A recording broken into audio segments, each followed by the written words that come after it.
Hello and welcome everyone, my name is WalkManiaCE, and welcome to another exciting session of Platinum Watch. Joining me as always are my ever-present role players. Going down the list, we have the Hawkabridge playing Talasoon. Greetings. Stormsage 13 playing Merrick Gilder. Zodiac Sect 19 playing Rando Mishorm. I do things. Red Beast 13 playing Gallus Morgulus. And Vexatal 24 playing Yuza Peric. Greetings, everyone. When last we left off, the party had wrapped their adventures within the Conclave of Courts, dealing most handedly with the Matron of Hags as well as Ziara. During a period of rest and recuperation wherein a medic tended to the party's wounds as well as Ziara's missing limb, the party discussed strategy on what to do with their new captive as well as the information that they could possibly provide. As the healer wrapped their work, they beckoned Rando aside and revealed themselves as the Shy One, someone with whom Rando has a previous history and an existing contract. They offered to absolve their contract in exchange for one thing: ownership of the Autumn Court. Seeking Rando's assistance to deal with such a matter, they only requested that they would... They wanted the current ruler of the Fey Court, the Witch of the Woods, name in exchange for giving their own. Rando upped the ante, offering instead that this Archfey provide protection to Ziara in her adventures, in exchange for offering his own name. With a deal struck between the two, they agreed to these terms and returned to the party. As the party finished their discussions on what to do, as well as strategy moving forward, and Tala stepped aside with Merrick to discuss the moral implications of their actions, as it didn't quite sit right with her that they would be letting such a vile human being live, essentially unscathed. Merrick and Tala came to a bit of an understanding, but agreed that in the long run, most likely the viewpoints would differ. The party then took a long rest and woke up the next morning, heading out and deciding to pursue a few activities before each of them decided to retire to a local hot springs to gain some rest and relaxation, after discussing with Ziara next plans and Gallus offering her a blade of his that was greatly important. As the party relaxed at the hot springs, they discussed further what next plans might be, as well as just had a chat amongst themselves and got to know one another better, before Gallus realized that the sword he had given Ziara was a bit more important than he had realized initially.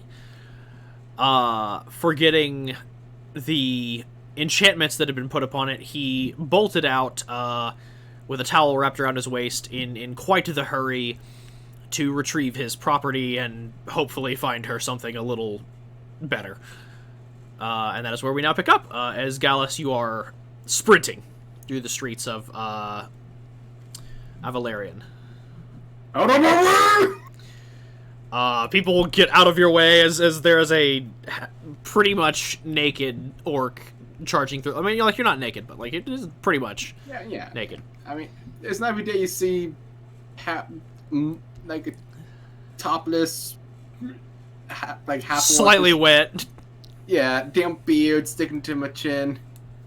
With a towel wrapped around your waist and nothing else. It's doing the walk hanging on though. As the rest of you are left in the hot springs as your companion sprints out. Well, that's something you don't see every day. Half naked. My life got running. a lot weirder since Platinum Watch. Yeah, I you can and me both. imagine. By the way, as mentioned in the actual chat, I missed a roleplay opportunity last session, and I do apologize. I was tired and previously preoccupied. The opportunity that I was going to provide you all was essentially getting to describe like your character's physique, any scars, any tattoos, as well as any like brands or crests that might be noticeable or interesting for others to survey. So if you all would like to do that, you are welcome to, but it is not mandatory. For Merrick himself, just like as usual, practically his entire left arm is covered in a series of scars from his crimson lights. His shoulders have like a weird set of scars from like the 2 different buildings that have fallen on him, and just a kind of like a star-esque shaped scar on his back from the acid arrow he got hit with back in the Logan fights. Yeah. Not to mention the bite mark. Oh yeah, the bite mark on his left arm. Where like that's the only spot on his left arm that's not covered in scars. Mary made sure to never scar that up so that he could always remember that. But it's now covered by the symbol of Palor. Like, wait, did you get a tattoo or? No. The when Palor like offered like his mark to show that. Oh, the champion's brand, yeah. Yeah, that's where the brand was put over the bite mark now. Yes. Good to know. So there's like essentially like the bite mark's still there, but essentially underneath it is like this glowing golden symbol of a sun. Oh yeah, I do mean like glowing. Like it's think of like an arcane tattoo. Like it's or like a UV tattoo, except it's always on. the only other scar Merrick would have would be like something that looked like he got punched by a giant golem, which he did in the time skip. Yeah, it'd probably be closer to your lower left side. Like it's Yeah. not necessarily a scar, more like it's like some bruising that's still healing. Yeah. Fucking like getting punched by a mountain.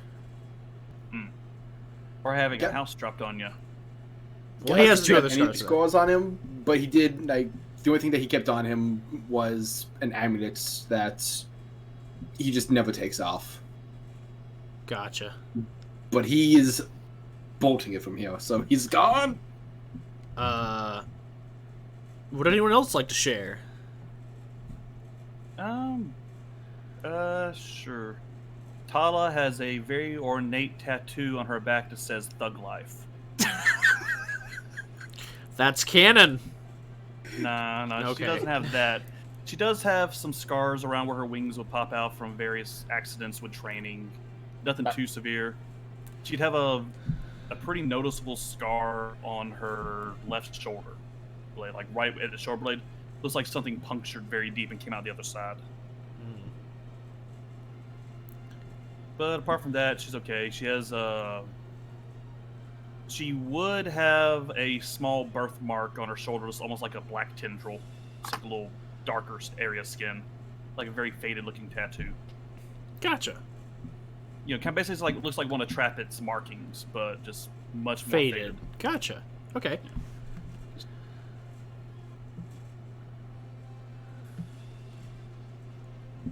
Vex, I heard you speak up a moment ago. Did you want to share anything, or? Yeah. Yeah. Oh, okay. Just one sec. I just need to confirm something in the notes. Yeah, sure thing.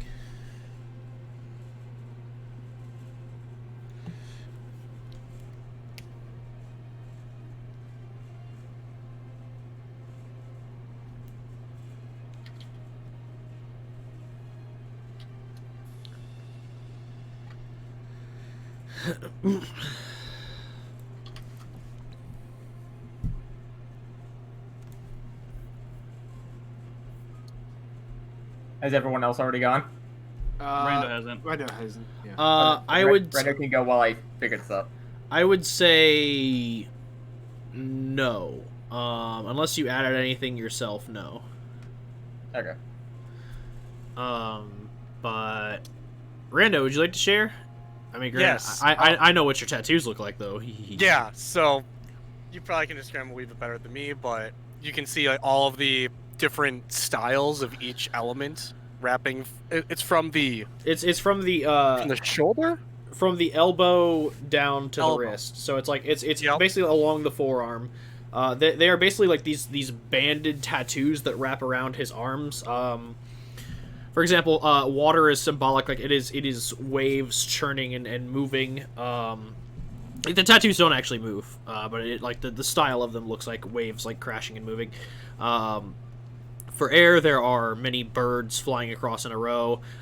For fire, it is a dragon eating its tail, and for earth, it is a series of banded chains that wrap around. And then, lastly, on his right hand, there's a symbol of like a sun that is stylized in a way that looks like it is half complete.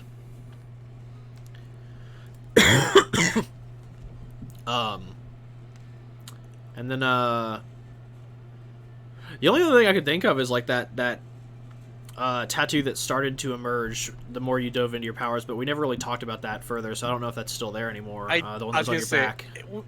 I don't think we got like he didn't really. I don't think it fade, but it would definitely be still existent. Okay. Then you feel free to talk about the design of that, because it's basically like because of it's a similar situation to Tala, but more prominent as you've dove into your origin as well as your arcane ability. So feel free to talk about what your mark of trap it looks like.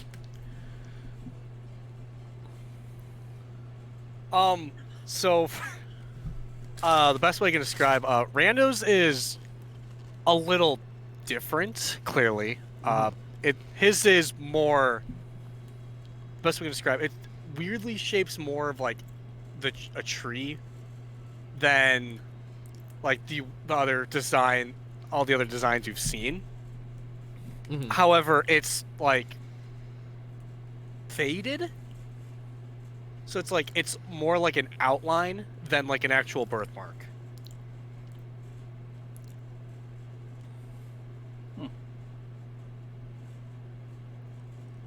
So the way it looks more like a yeah, it's like an outline, but it's faded. So it looks essentially like a binded together tree across his kind of like back, with the heart of the tree being like in the middle of his spine. I'll be honest, I don't even think Rando even knows he has it. Probably noticed Where's it. Probably noticed it once, but you were like, "It'll fade," and you don't know that it's that it's still there. Oh my Yeah. God, Rando, that tattoo on your back is amazing. Where's it at? It's on his back. And it looks just like the one Tala has, or similar. More like a tree. I'm more. Yeah. Otherwise, I was gonna be like, oh, twinsies. No. Yeah, well, yours is more like a Kind of like tendrils just going from. I was thinking originally like just like a sun or a spot with just like tendrils coming out of it. Gotcha. Whereas yours is, well, we'll say that then. It is a spot with kind of like bands coming out of it, almost like a wavy sun kind of pattern, almost. Yeah. Kind of like Merrick's brand, but his is more pointed at the edges. It's not like really wavy. Yeah. His is more of a tree design. For her, I was thinking just kind of like a spot of darkness just clawing out. Gotcha. But yeah, he's got like a I have a what? tattoo on his back. Yeah, it's right there. What? Okay, Yeah, guys, I can't see my back. Yeah, Merrick goes and grabs a mirror. Behold. I pull a mirror out of my bag of holding. How long has that been there? I do not know. I don't know. Maybe you were born with it. I have. Tala just kind of turns her back. Oh. I was born with one. Maybe it's Maybelline. I guess. I don't know. I mean, if That's it's cool. there, it's there.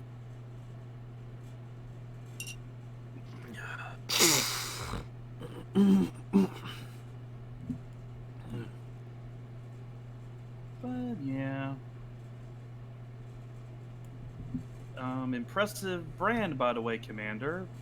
Oh, yeah, that's just the whole pedal thing. How'd you, that one on your shoulder blade, the one that looks deep, how'd you get that one? I was run through the shoulder by a spear wielded by a minotaur. I was Oh. young and inexperienced, got loaded over my head on a mission. Yeah, we fought a Minotaur once. Yeah. They're tricky.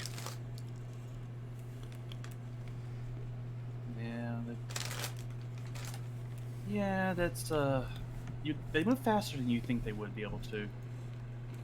I mean, their whole thing is charging people, right? Yeah, but you wouldn't think they could dodge that well. You're bringing up more questions than answers right now. I didn't expect a minotaur to be that dexterous, shall we say. I think I get what you mean. Okay. I didn't know he could jump that high, okay? I thought 20 feet was enough. 20 feet? Next thing you know, Bob's your uncle and I'm speared to a tree. Oof. Well, if it's any We have an Uncle Bob? Oh god, I You hope two, not. apparently.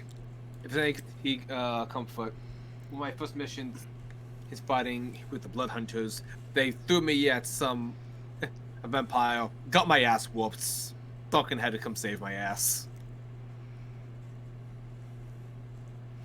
I'm glad for one, I'm glad that your ass was saved. So was I. So Gallus. Oh you- wait, hold on. I got sorry. my stuff. Okay, yeah. Use it first, then we'll go to Gallus. Okay. This is really hard for me to describe audibly. Mm-hmm. So I found the closest representation of a picture of it that I could. Okay. I will jump into your reactions. Okay. This is on the center of her back. It's like pretty much centered right between the wings. Okay, between the wings. Got it. Okay. Excuse me. Sorry. Oh, okay.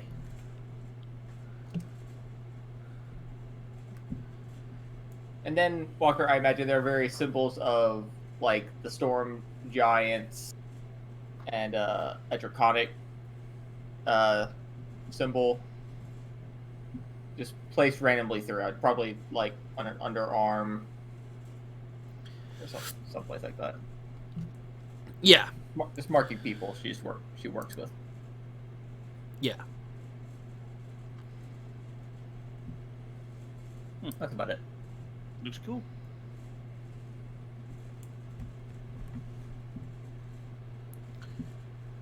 So yeah, as you all gawk and admire at Yuza and Rando's back tattoos, Gallus. Where are you just like bolting in general, or do you have a destination in mind? First gonna grab a new sword. So probably in the marketplace. Here, how much for that sword? 15,000 gold. We should take a towel. I was about to say, did you bring any money? Absolutely. I stopped for my money, but not my clothes. So you're only carrying how much you can carry? I have my coin pouch. His coin pouch of holding. Yes. Okay, so you got your coin pouch with you. Are you just getting a sword, or are you getting another sword of warning? Let me check my money to see if I have enough for that. As he looks at his money, he's like, "Ha! Would you settle for a short sword? Does it do anything? It looks impressive." Oh yeah, we forgot the most important thing about last game. Tala got a Holy Avenger. Oh yeah. Oh, that's Yeah, right. haha, very- funny. Keychain.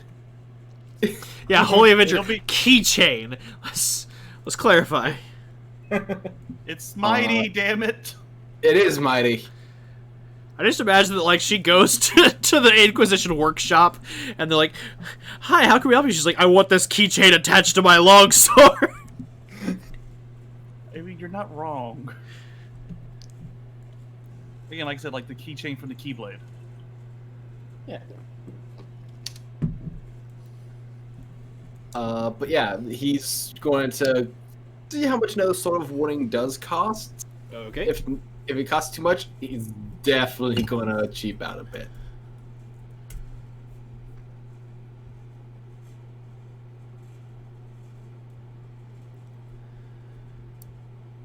So yeah, he's just making a mad dash. It is technically classified as uncommon, so I would say,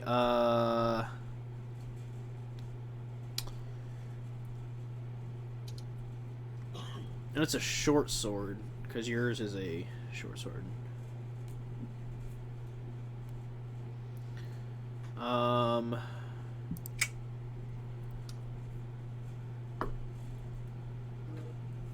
I wouldn't say it's that much. I would say, let me see if I've still got my image 11,000 gold. that tells me how much things are. Hold on. Maybe 8 it's under firstborn children. Maybe it's under my D&D stuff? No? Where the fuck did I put this?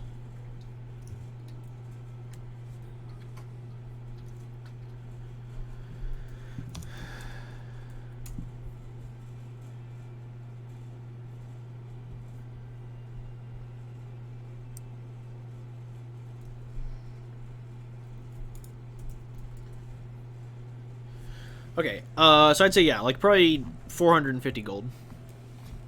Okay, can do. So yeah, you buy another short sword of warning. Oh. Do you still want to go Okay. exchange? Now, the hunt is on. I just started making a mad dash for Ziara. Okay, I would like to point out you do actually know where her room is. That was going to be my first stop, actually. As you begin the mad dash to Yara's room,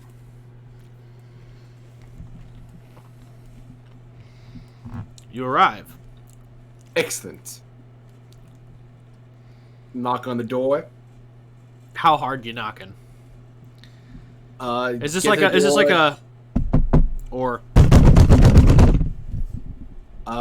get to the door, take a few breaths from the running, poorly compose myself, and do a bit. I sort of get halfway to the second knock you did, but trying to compose myself. so not the furious banging, Yeah, no, not furious banging, more like just banging. chirp. Gotcha. The door opens, but there's like a chain attached to it, much like, you know, any good hotel room. Yeah. And it opens, and you see half of the face of the illusion principal, Aloria Samael, who just looks at you and just goes, "What do you want?" I am looking for the huntress. Okay. Is she here at the moment? And he like closes the door, and you just hear like audibly on the other side of the door, "Are you here?" It's like, just open the. Who is it? And he just opens it, and he's like, you hear him go, "It's the orc one." And she goes, "The what?" And he's like, "I don't know their names." And she's like, "Just open the fucking door." He opens the door, and Ziara's standing there. She's like, "Yeah." I realize I made a error on my part. That the sword I give you has sentimental value to me. Could I trade you for an equally as effective sword of warning minus emotional attachment? She's just like very confused, but is like, I understand the confusion. My culture is odd. sure. And just hands you the sword of warning. Thank you very much. You didn't discover the self-destruct system in here, did you? She's just like more confused. I'll take it as a no. Goodbye. Wait, what about my sword? Oh, I'm sorry. Yes, I hand that over. I was And kind of she- hoping that you would just leave with both swords. Dual wielding. And she takes the sword of warning from you, pulls it out, like tests it a bit, and she's like, "I like yours better." But Well, maybe I'll- when I'm done, you can have it. She's like, "But I understand sentimental value," and she sheathes it, and she's like, "I'll just make do." Yes. If Who knows? Maybe after this is done, we can all hang out and be friends. Don't You take don't this want the wrong that. way, but when this is all said and done, I hope I never see any of you again. None taken. Take care of yourself. Cool. And she just shuts the door and you hear the chain relock. I knock again. And she just opens the door. She's like, oh my god, what? I just realized I'm wearing only a towel. Help me. She just sighs and just goes, Sam, this is your department. And he returns the door and he's like, so you're like what? Like a 38 waist? 38, 37. And just he goes inside and you hear like some rummaging around and he just comes back and hands you like a nice robe and just goes, this is all I've got that will fit you. We are very different sized people. I understand. Just bring it back and preferably not dirty. You got it. Thank you for your sacrifice. As you put on a very nice robe. Yeah. I'll make sure to attend this. I have a question. Yes. Is ZR getting laid? Like, Who's this guy? like right now? Who is What this guy? the I don't fuck? trust him. Oh, he's the illusion principal. He's the guy you've dealt with for most we of had the to FACon. work with this dude. My mic cut. I guess my Discord cut off because I just hear dude talking. I'm like, wait, what? Yeah, it's the illusion principal, the person who made the deal with Yuza to get his family smuggled inside the Grey Wall and also offered you all the information about the Gotcha. contraband. Gotcha. So we need to kill this guy. Got it. No. No! Oh, Trust me, as much as I wanted to. No. Yeah. we sorry, all like, thought about it. Discord's been kind of funky tonight for a second there. It's fine. Is it? But Walker, answer Yes. the question. I again repeat my question, like right now? Guys! Our children. Oh my god. No, Children, watch the show. Again, Why? I still repeat the question. Are you guys asking about right now or just in general? No. No, I don't care. I don't care. In the current immediate vicinity. No! Sorry. She's not banging. She was literally the one who was holding his family hostage a few hours ago.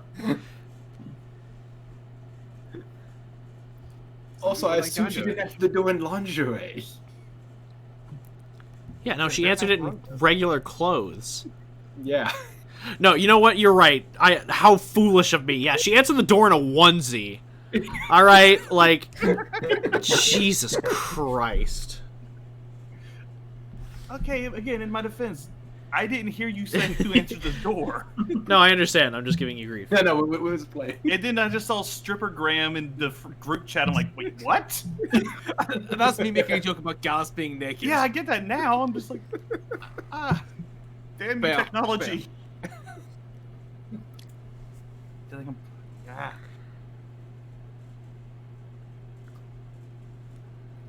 So rewind a few minutes. No, rewind no minutes. We're gonna just move on to the next thing. Derek returns to the Moving spa. forward. So yeah. Is there anything else that y'all wanted to do at the spa, or anything else y'all wanted to do at the con in general? Get my pants. I mean, obviously. Yeah, I'm sorry, I had to. Remind me, we decided against exploring Yuza's necklace pendants things because, according to Tala's divine sense, we are just surrounded by Fae. Yeah, there's shit everywhere. Okay, then Yeah, let's so not do cur- that here. Yeah, not here. Yeah, like it's not just the fact that oh We'll do that there's back on our own fate. plane. Yeah. Yeah. It's like not that there's just Fey energy. It's like that rock is listening, kind of shit. Like nope. The hills Yeah. have eyes, as it were. Yeah. And they're perverts. God. Bathhouse. The hills have eyes with the sound of music. Wait. Mixing movies there. Yeah. Walker, I sent you what Randa would like to do. Oh, for fuck's sake. This is going to be something horrible, isn't it?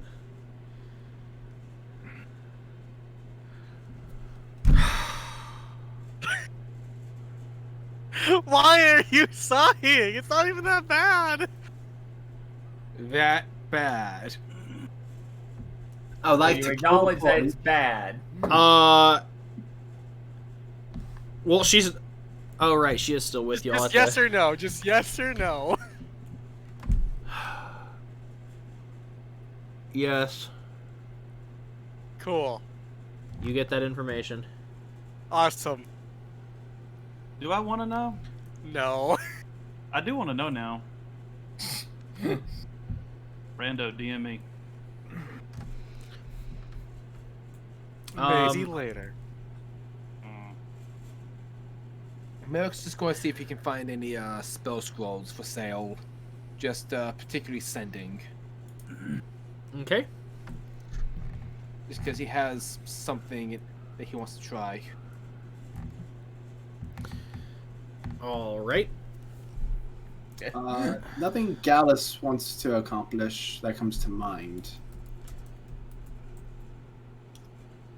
Was I just to give Sam, I guess his name is, I supposed to escort them across, or retrieve his family, or what was the You're deal just, you're with just that? what the deal was, just to get them across. You personally don't have to escort them. Okay. He said while he would prefer that, he understands if it's not feasible. He just wants to ensure their safety.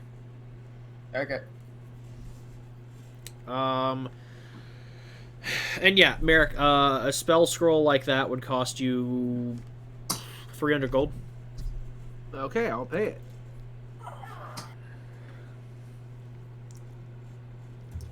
All right, you get a spell scroll of sending.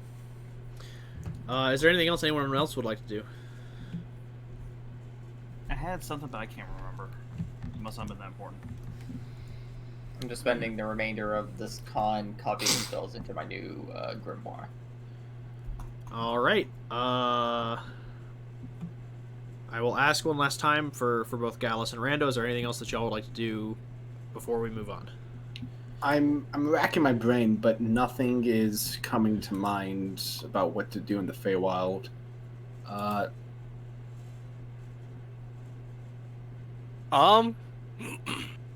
would. Well, Rando would like to spend a little time. I guess. Rando would like to spend some time with Tala. Oh. All right. What do y'all want to do? We're just gonna. I'd like to just walk around, just hang with her for a bit, just get to like find out all the things that I missed out on. So y'all are just socializing. Yep. All right. I feel free to talk, and I will work on the plans for the next beat. Sounds good. So, hey, Tala, you want to just hang out for a bit? Yeah, sure. We'll have to find some, tall rafters, I suppose, to hang from, but let's do it. That was a joke.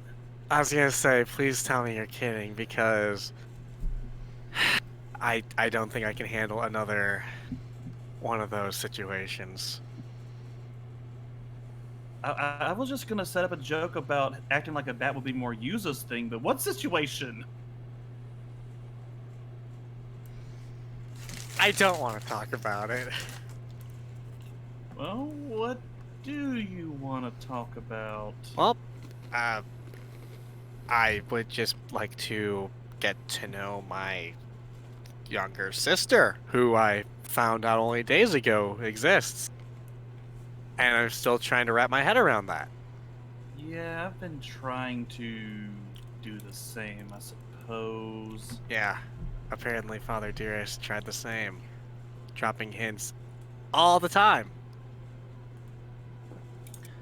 Didn't go well. Yeah, I'm not the most. I have my moments where I'm not the most perceptive either. I think it runs in the family at this point, or it's just me. Yeah. Maybe it's our mothers. I don't know. Yeah, but they're not the common denominator. Yeah. Maybe it's a generational thing because he seems like he got along pretty well. Apparently, he got along very well. He got along too well. Yeah. We'll leave it at that. Maybe it's Too just well. dumb luck. No. I met him. That's not dumb luck. He knows what he's doing too well. Anyway, we're not going to talk about that. Okay.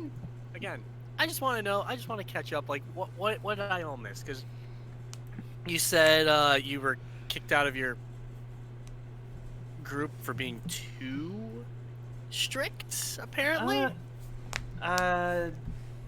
The Church of Soon is very much about embracing open love and things like that. I was a little more preoccupied with the fighting and chivalry aspect of things. I was a little uptight, they said. They wanted me to get seasoned, explore the world, sow wild oats, all that stuff. So how do you think that's going?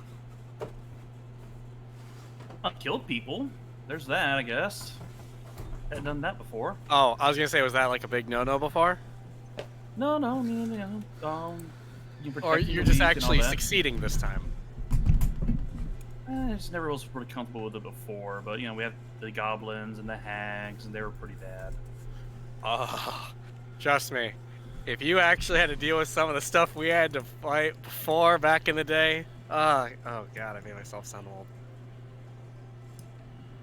With the Platinum Wardens, those days were crazy. I know. I actually followed your careers during that. I have the whole Platinum Warding trading card set.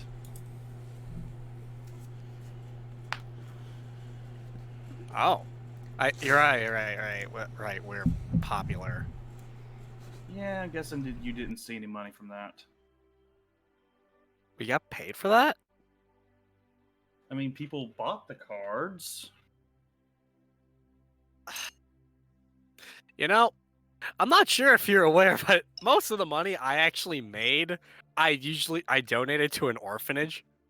Oh, that's literally what I do. Nice. That's why I couldn't afford a bigger sword. Just kind of pulls up the keychain. My eyes, price-wise, are bigger than my stomach and my wallet.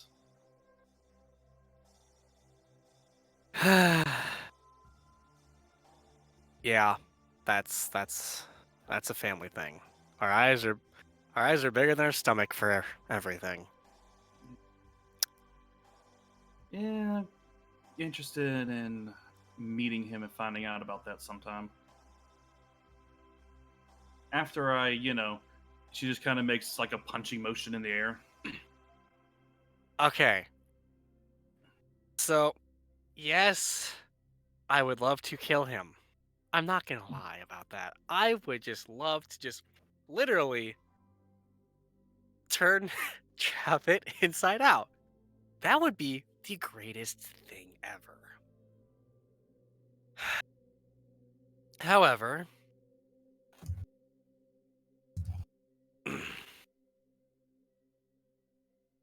even though he is the scum of the earth in my eyes,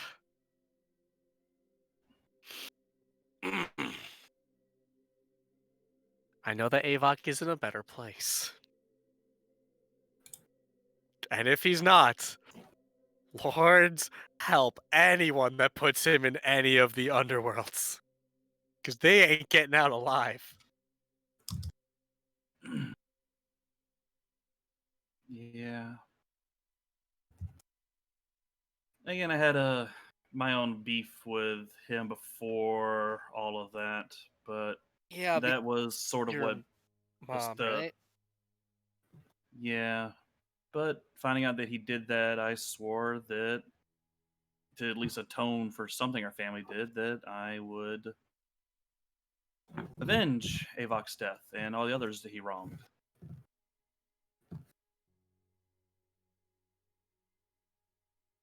But yeah,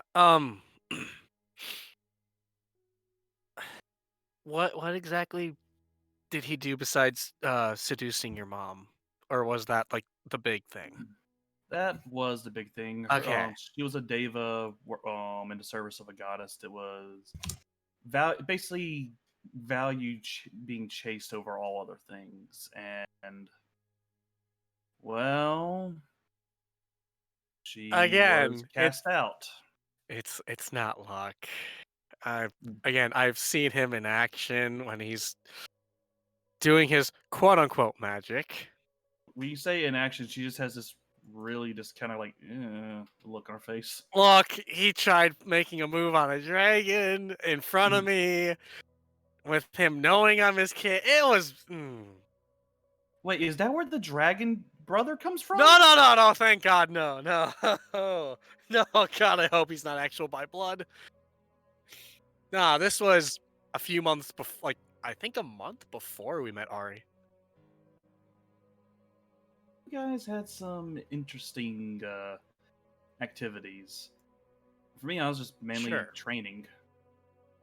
Well, we'll call it fun activities. Not like literally every time we did something, something tried to kill us. It's like, oh, we take a step forward. Oh, we're getting shot at by something. Or, uh-oh, we're in a new city. Looks like there's a Mars, something trying to eat us again. Well, I mean, at least Oh, you yeah. haven't had to deal with a Tarask yet. Okay, real talk. Did we actually have to deal with one? I feel like we did. We Undead. stopped- It was our first mission. Yo! Me. And you also had to deal with the Tarask in the rally. Yeah, 4 of Yeah. them with Yeah. a cannon. Four of them. How dare you? 6 of them, you plebeian. So, Yeah, I so- forgot that they had the Star Destroyer base strapped to their ankles. Excuse me, Right. Star Killer Base, you plebeians. Sci-fi, so- not my go-to Look, genre. in my notes, I just have what the fuck, J.J. Abrams bullshit. Look, I designed a column that is like this shattered column of like peerlessly carved beautiful stone suspended on a chain that is held by 6 Tarasks, and across this column are positioned cannons of immeasurable destruction. So, God killer. you see Rando get hail. Sure. Please say you Oh. didn't unleash a Tarask. Oh no, we didn't unleash one. No, Good lord, where are they now? we had to fight multiple. Well, I mean, First time was an undead one, and I nearly died twice. And that was just me. That's not even the rest of the group. So, how did the others of the group fare? Like, our father and the Lord Commander. If memory serves, I used Shadowwind to temporarily stop it, and then how did we beat? That was years ago. What happened was, we had a pep talk, and you tried to convince you to use your earth powers to like make a tunnel for us to pass underneath it. Oh no! safely. I was thinking the undead Trask. Sorry. Oh, we basically stopped the ritual from it being fully resurrected. Right, Avok thank you. still goes. Then champion move and tried to And did we possess have it. Kiara Avok. helping us during that fight? Yeah, Yeah. she Yes. was She- clearing she- out ads while we were marching on ahead. She cleared out ads, and then as the undead Tarask was still like alive after the ritual was done, she basically put it down. Okay. Yeah, she had some kind of device that Janice gave her. No, Okay, she stabbed it. so- She stabbed it with Mammon's fang, and that thing stayed in contact for. Oh. Because here's the thing: the poison effect on it technically doesn't end, unlike a dagger of venom. So she was just Oh, pumping venom into that thing. Oh. So that's 8d10 necrotic per second. Gallus is gonna enjoy that. Oh my god. So, It's nasty. But the problem but the problem with it, of course, is if you like, accidentally cut yourself, you're kind of gonna die. you're kind of in a bad way. I just imagine Gallus just like, the group's like, Gallus, what are you doing? He's like, I'm hardening my body. They're like, are you cutting cheese with Mammon's fag? And he's just sitting there slicing pieces of brie and like eating it. And he's like, the poison makes me strong. He's just like, I'm immune to the poison condition. Just sitting there slicing pieces of brie and eating it, and just choking violently. I'm okay. I'm trying. Honestly, if we ever want to suddenly poison someone, that's a way to do it. Yeah. Gallus is just like, and with this one dagger and this festive party for a noble, I turn this simple cake into a war crime. I just imagine Oh, the thing I God. just dropped in the gift game. I'm just you know the story from the Bible where they're cutting up the fish into bread and feeding the Yes. masses? Yes. That's the only knife available. No. Meanwhile, Gallus like, And that's what happened to Trappet's third cult. Gallus is like, hey, I know you all Breathe, put Zach. the red wedding. Here's the green wedding. Okay. Okay, moving on. So that our first encounter involved an undead Trask, which we stopped the ritual, and then ZR killed the Trask.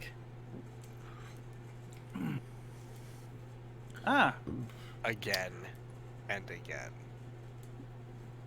It was mildly horrifying, but really cool. Because at that point, I thought she was my mom, but that was a thing. Yeah, that would have been weird. Tala pulls out her notebook. According to this, and she just kind of Yeah. flips through her notes. Like, according Yeah. to this, she was raised by her father partially. That would have been weird. Look, with him, I wouldn't be surprised. He- Then the second encounter was a group of them. So, okay, you're gonna enjoy this, but it was mildly horrifying at the moment. So, we were being chased by a group of Tarrasques with a cannon attached to them. That literally killed a group that was next to us. That was horrifying. I thought we were gonna die. What ended up happening is I had just gotten some of my earth power, and tried to put a wall up to stop the cannon from shooting us. I accidentally opened up a cavern. Trappet tied himself to the mast, used Featherfall, broke himself in half, and then brought himself back to life with his sacrifice powers that he passed down to us. Was it friendship? Power No, of it was bullshit. It was with the power of bullshit. We'll just say that. no. He snapped himself. He basically Yeah. died. Yeah. Snapped himself in half and came back with the power of bullshit. It wasn't with the power of bullshit. It was y'all tried to cast. I tried to bring him back. Yeah. spells on him, and it interfered with the unique fabric of his existence that happened to resurrect him. Maybe we the Redeemer's Chords. Yeah. Oh, right. Yeah. The Redeemer's Cord. And then also that one time you were like, remove curse, and that was fun. Protection from good and evil caused pain. Yeah. Oh yeah, So- I love that defense spell killed him. I technically already killed Trappet for you, so welcome. Tala just nods like with a mildly horrified look on her face. Go back to the powers of darkness inside of us, bit. it was unintentional. Anyway. Powers, darkness.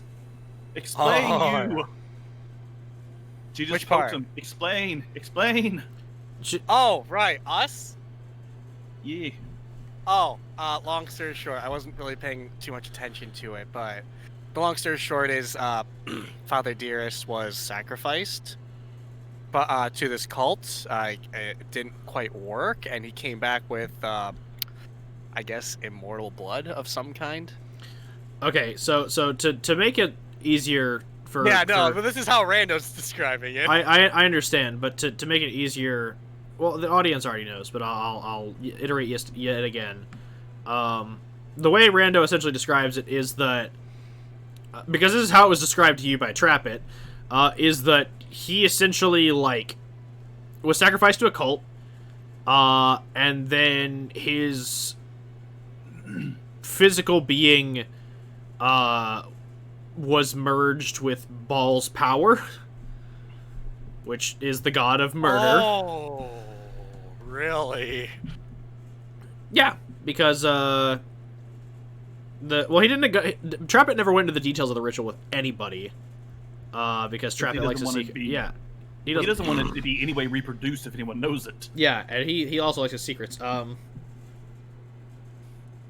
But basically explaining that his soul and Baal's soul were merged.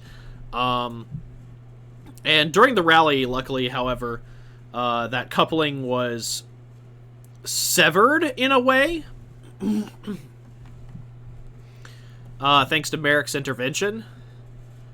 But Kino and Marianne are still very much bound to that pact.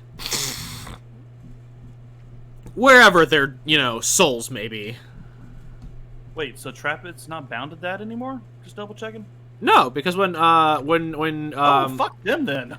Yeah, here's Sorry, I just wanted to say that. So when Merrick cast Remove Curse, or was it Remove Curse or Protection from Good and Evil? Protection from Good and Evil. I don't have Remove Curse yet. That's a higher level spell. So basically when he cast it on you, it, because of the existence of Trappit, it worked in unintended consequences in the sense that, so the way the ritual worked is that Baal's soul, whatever was left of it, was essentially sundered and interfused into the beings of Marianne, Kino, and Trappit. And in return, pieces of their souls were then given over to Baal to kind of like sustain him and feed him over time, that he may return to full power, as basically like each of them was the ritual essentially made Kino, Marianne, and Trappit walking altars of Baal. Like, anyone they killed throughout their life fed him. Oh, fuck! Son of a bitch! And Whoa. Merrick severed that by basically allowing the fragment of Trappit's soul that Baal had captive autonomy.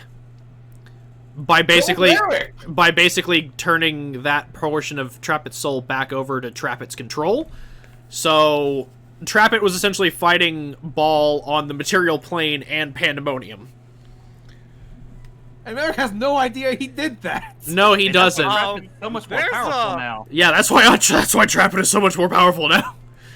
And that's why he killed Avok. Literally the man with two souls. So, I just remembered, I've never revealed, that one little detail, Walker, about Rando's objective. No, you haven't. Oh my god. So now that Rando, you're telling me this, oh my god. You have not Rando, revealed. what is your objective? Yeah, you have not revealed. Rando has not discussed with anyone in the party what the Traveler and the Nomad have asked him to do. Oh my god. Because from the Traveler it was a request. From the Nomad it was a demand. I think you've told us out of game Yeah. Out of game, Over I a have year back in 2019. out of game. They requested that you murder Ball, but in game, only only Rando knows. Yeah.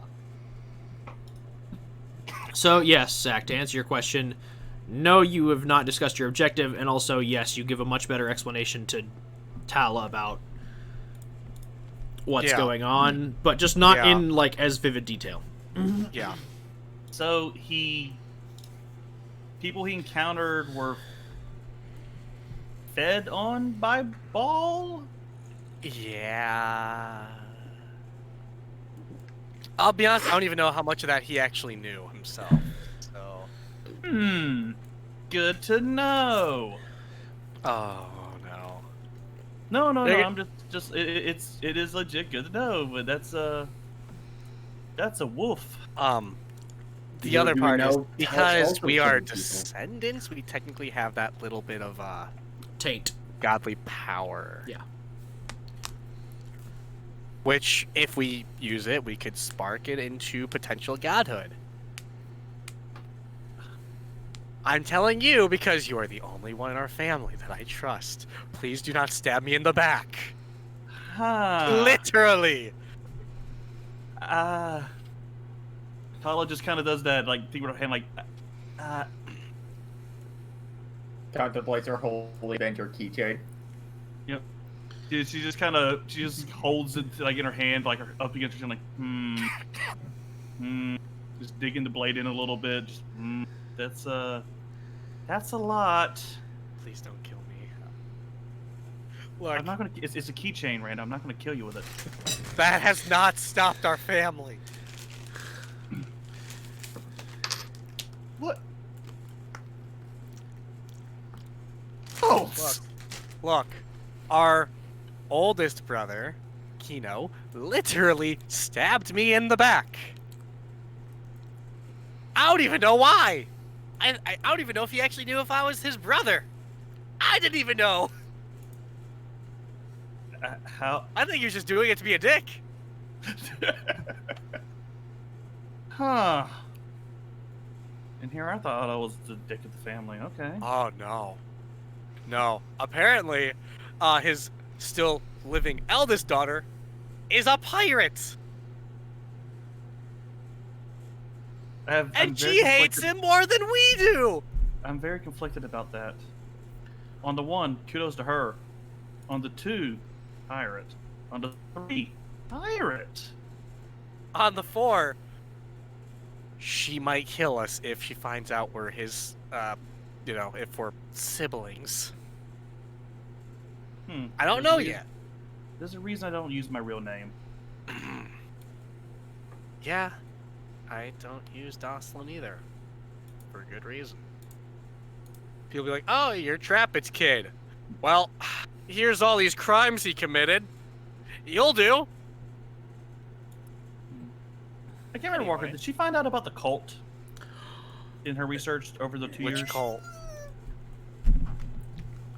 I would say you know of what it became, but records on what it were are sketchy at best and prone to rumor. Does she know the current leader of the cult? Yeah, you know about Lillisandra and all the good she's done with this religious movement. So, to counteract crazy murderous pirate, one of our siblings is a cult leader. What? Yeah, our father started a cult a couple centuries I'm not back. surprised. What a And shock. She, after he left, she became the chosen one. They do a lot of good. They're very beneficial to the community. Apparently. I don't think they like kidnap and sacrifice people anymore. By the way, with your research, Tala, you also know about most of the others. Oh, okay. I did that part. Specifically Alicia, who you've probably spoken with already, just because she is a member of the Inquisition. What? Well, Alicia von Stanton is an artist who works with Merrick for the purpose of the restoration of the Silver Dawn Inquisition's like stronghold, Dawnbreak Keep. And she's part of the family? Yeah. I didn't know she was in the Inquisition, actually. We have other good family members? You have a lot of good family members, you shit. I have not seen them! All I've seen is Kino and Tala. One stabbed me, the other has healed me. Oh yeah, we also have we have some other relatives. If you want me to help you, maybe meet them. I mean, honestly, that has been an objective, is to meet the other family members, because family reunions could be interesting. Meet, or if she just does like that kind of Not kill. I okay, don't she want. did- Okay, I don't want to Yeah. kill our family, because I had worked hard to get the family together. However, the Dosslin family isn't as important as the one I currently have, and I would You have a like the family? rest of them to stay alive. You have a family? That's nice. Yes. I didn't mean that like sadly. Like I'm genuinely happy for you. I'm gonna So- put my hand. How tall is Tala again? Like 6 foot, Oh fuck. 5'11", 6 foot. So he's gonna reach up, put his hands on her shoulders, looking up, because I keep forgetting she's that much taller than him. You're part of the family! Aww. The Inquisition, this group. I have lost so many people in my life already, and I just got everything back. Oh, speaking of the Inquisition, Tattle leans down and whispers, "We have a sister in it. I don't think the commander knows." You know? I'm actually surprised. You said it was Alicia, right, Walker? Alicia von Stanton, yes. Yeah. So is she actually at the Silver Dawn Keep? Yeah, she works there part-time. Like, she goes back and forth between that and Blue Garden. Okay. And Merrick does know. She basically was like, all right, Merrick, you work too hard. We're going on vacation. He's like, but paperwork. She's like, shut up, bitch.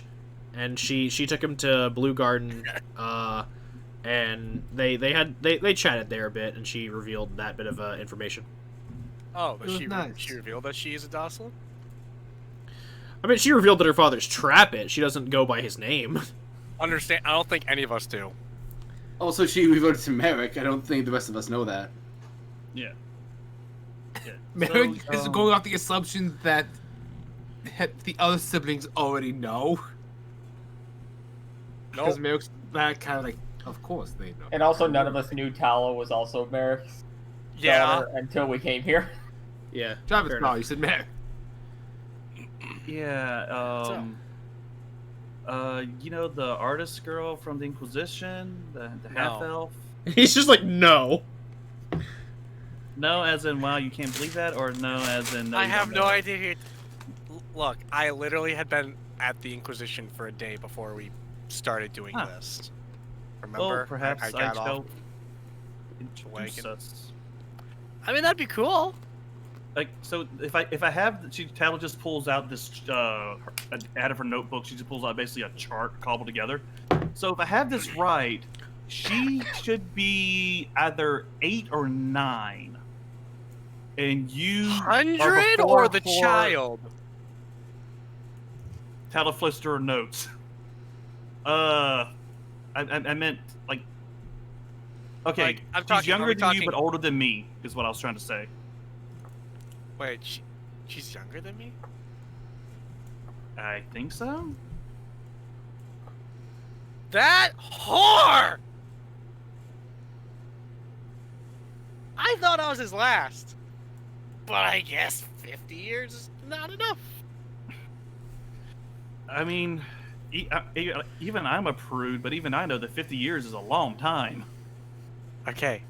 But, fair.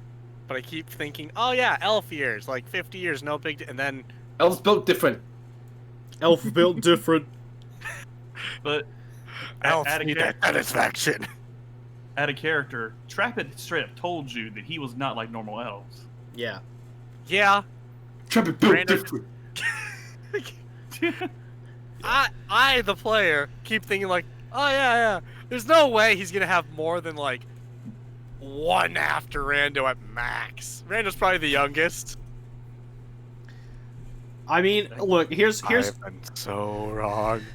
look, like Trap It is literally the fucking Coochie Man meme. Like it's just like, how have you done this? I'm different. He's that and Florida Man put together. It really is. Hold on, I got a gift, the link for this. Oh my god. Trap It Okay. robs The most- bank with live gator. Most powerful Florida man ever. He is. He's Florida Man with magic. Alright. Oh, sorry. Tala was. I'm guessing it's getting kind of like we're around people. Are we outdoors? Yeah. I mean, like, did y'all want to be, or did y'all want to be inside? Well, no. Walking around would be preferred. Like looking at the Yeah. site still as everything's being cleaned up. Yeah. So y'all are walking around the city as like the con is wrapping up. Hey, Rando, how Yep. high do you get to? Or sorry, how high do you get to fly normally? I don't know, however high I feel like. Oh, never mind. Tala just kind of her wings kind of fold back in. I don't know. I don't know. I can literally turn into animals. And you're like, I don't know, I can turn into a big bird if I want, so I don't know, you want to race? What?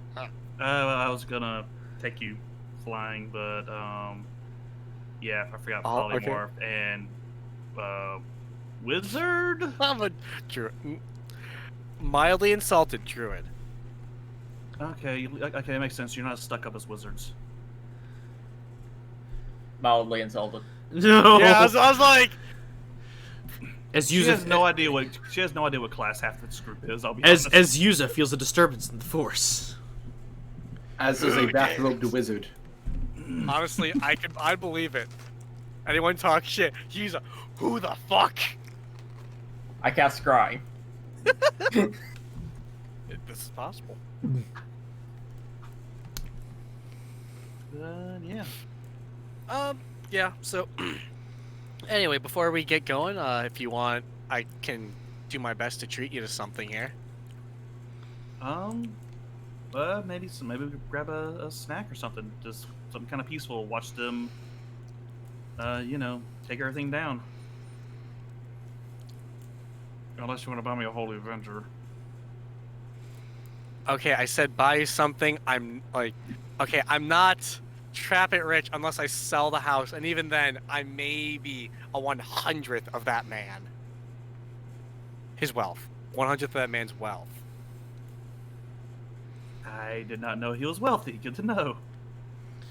Just So here's- just picks him up by his jacket. You owe me a lot of Christmases. Yeah, Tala, you're- Inheritance. Okay, real talk. 4 minutes, please. We've been over this. I could only picture when you suggested that picking up and flying thing. I only heard in my head, I can show you the a little bit, yeah. Okay. So yeah. We're on the same page. Yeah. Anything y'all wanted to do? I'll just buy her a little snack. All right. Oh yeah. One thing, real quick though. Okay. When he says his trap is rich, Tala puts her fingers together in like the Gendo pose from Evangelion. So before we kill him, we make him sign the will.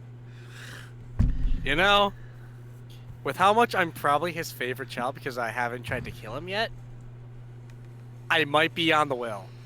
Didn't you actually kill him? You Okay, just I admitted to killed killing him once and he was proud of it. This is a weird family. He's a weird dad. Yeah. Alright, so I'm just gonna spend, I don't know, 3 gold Not even that. for something. Wait, if you want to spend that much, I'm making it nice, damn it. you get a lot of Holy something. Avenger, nice, but Yeah. You get a lot of somethings for 3 gold. Hell yeah. So yeah, as y'all have a snack hoard, and just I'll share with the guys. Yeah. Speaking of, we're gonna go ahead and just real quick shift perspectives to Gallus, as you sent me what you wanted to do. Gallus, how are you going about this? Well, I need to return the bathrobe anyway. Okay. So imagine I took the time to clean it and fold it nicely, and I go back to the room and knock on the door. This time it is Ziara who answers. She's like, "Oh, finally, my pizza." Oh, what? I'm here to return this to the wizard. Okay. And she just like lets you in the room. Thank you, Huntress. Is it safe to use names in rooms? I don't know. The second you step inside, she just shuts the door. She goes, "It's fine. I don't give a shit, Gallus." Okay. And I just place the robe on the bed. As Allura is there, and he's like, "Ah, sweet, my robe." Yes. I was wondering if you could answer one more question for me, Miss Hunderdo. She just sits on the bed and just goes, "Shoot," and then Allura just goes, "Oh, is this a private conversation? Should I be here?" No, this is... It's okay. Okay, and he just sits down on his bed and like crosses his legs and seems very interested in what you have to say. Do you know the current location of Vostorm, Rider? She just goes, "Oh boy, do I." Would you be willing to tell me? Sure. I mean, it's the same as every other time that anyone asks me. He's at the Platinum City, just toiling away. So Eclipse doesn't send him on missions either. See, here's the benefit of someone whose moniker is the Watcher. He has eyes and ears wherever he wants. He has spies then. He's got more than spies. He's got students. Those are more loyal than any spy. That's the danger of James Blackhand and Voss Stormrider is, they may not have inherited, the dojo like Guan did, or built their own, such as, I don't know, the other master. I never remember her name. She wasn't as important. Or at least not as far as my intel indicated. Guys is confused by he doesn't know who Guan or Suyin are. Yeah, she just is just chatting about him. She's like, sorry, I realize you don't know. So Voss and James and Guan and I don't know, Mary Sue or something. They all were students of this big master guy. And when he passed, he made Guan, who was Avok's master, the head of his dojo. And Sue made her own dojo because she was upset about how Guan handled his teaching or some shit. I don't know. So Voss and James didn't have their own dojos, but James traveled and taught in exchange for one thing from everyone, is that if he were to pass his teachings on to others, they would remain loyal to him unto death. And from what I understand of James and what I've met of the guy, he's a very macabre individual. He believes that the only way that martial arts can progress is through unequivocal fights to the death. Strength over everything else. There is no room for weakness in his style. But Voss was different. Voss traded favors for anything. Whether it be training, equipment, just a little peek at what he had. And all these favors had to be returned at a later date. Of his own choosing, and it could be anything that he asked. But he usually chose not to pick things out of thin air that would be crazy. And out of that, he built loyalty. He's a good spy master for one reason and one reason only. He cares about his agents. But he doesn't care to the point that if they were lost, he would be compromised. And he was there the day that Volk died. Oh, geez. Two of his... let's see. Kane Savorian and Marianne Rumparlin.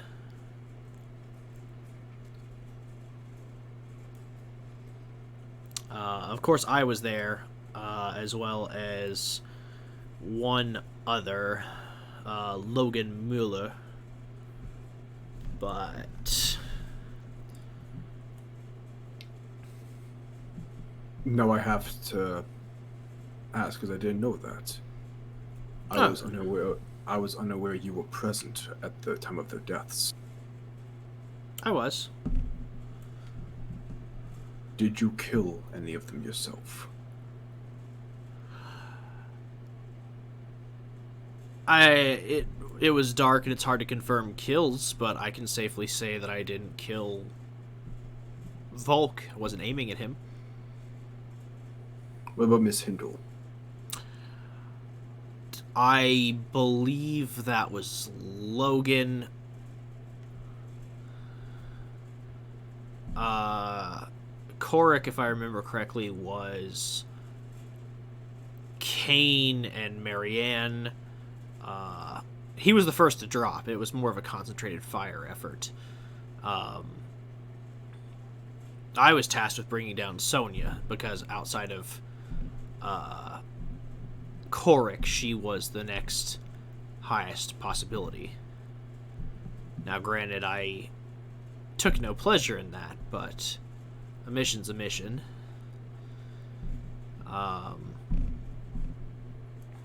And then, I don't know, the Aarakocra was someone else.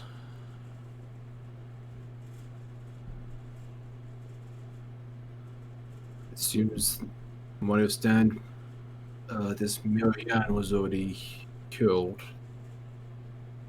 Seems as though this Kane, what was his last name? I'm sorry. God.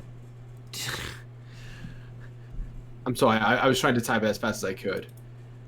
Because in my notes I had something different. Yeah, hold on. Start with an S, I believe. Y'all know most of my shit is improv. Why you gotta do this I'm to me? sorry. in my notes, it's Ryehouse, if we want to go back to that. Oh my god, was it? Fuck, Yes. I couldn't remember. Yeah, it's Kane Ryehouse. My bad. That's cool. Go always keep it Ryehouse then. So I believe my next targets are Voss and Kane. I mean, sure, it's your life.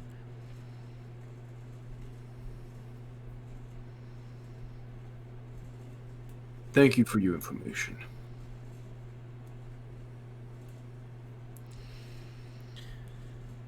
No problem. Glad we could have this talk. Goodbye, Z. And I walk out. All right. Walker, I'm going to send you a question. Okay. Well, no, wait, I think I mentioned this in front of the group. The pocket that I had that connects to my keeper. Is it?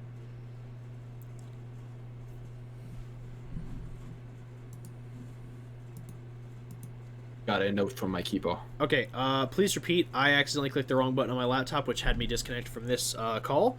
So please repeat. Oh, okay. Earlier in this arc, I received a message from one of the keepers in a pocket that I have. I was just wondering if that communication is two-way.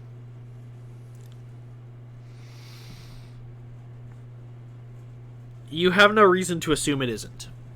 Okay. Also, I just realized I have one more question for Ziara, so as I'm leaving, I stop. These spies that Voss has. Who would they be watching? Would they be on his fellow Platinum Watch agents? Voss keeps tabs on every one of the Eclipse higher-ups. His job is to report back to the High Priest. He's the second in command, if you will. Oh. Surprising. So he keeps tabs on pretty much everybody.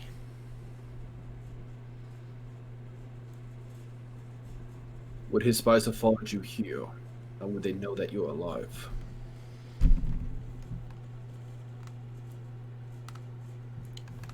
She kind of smiles at that and she goes, he knows better than to send people to watch me.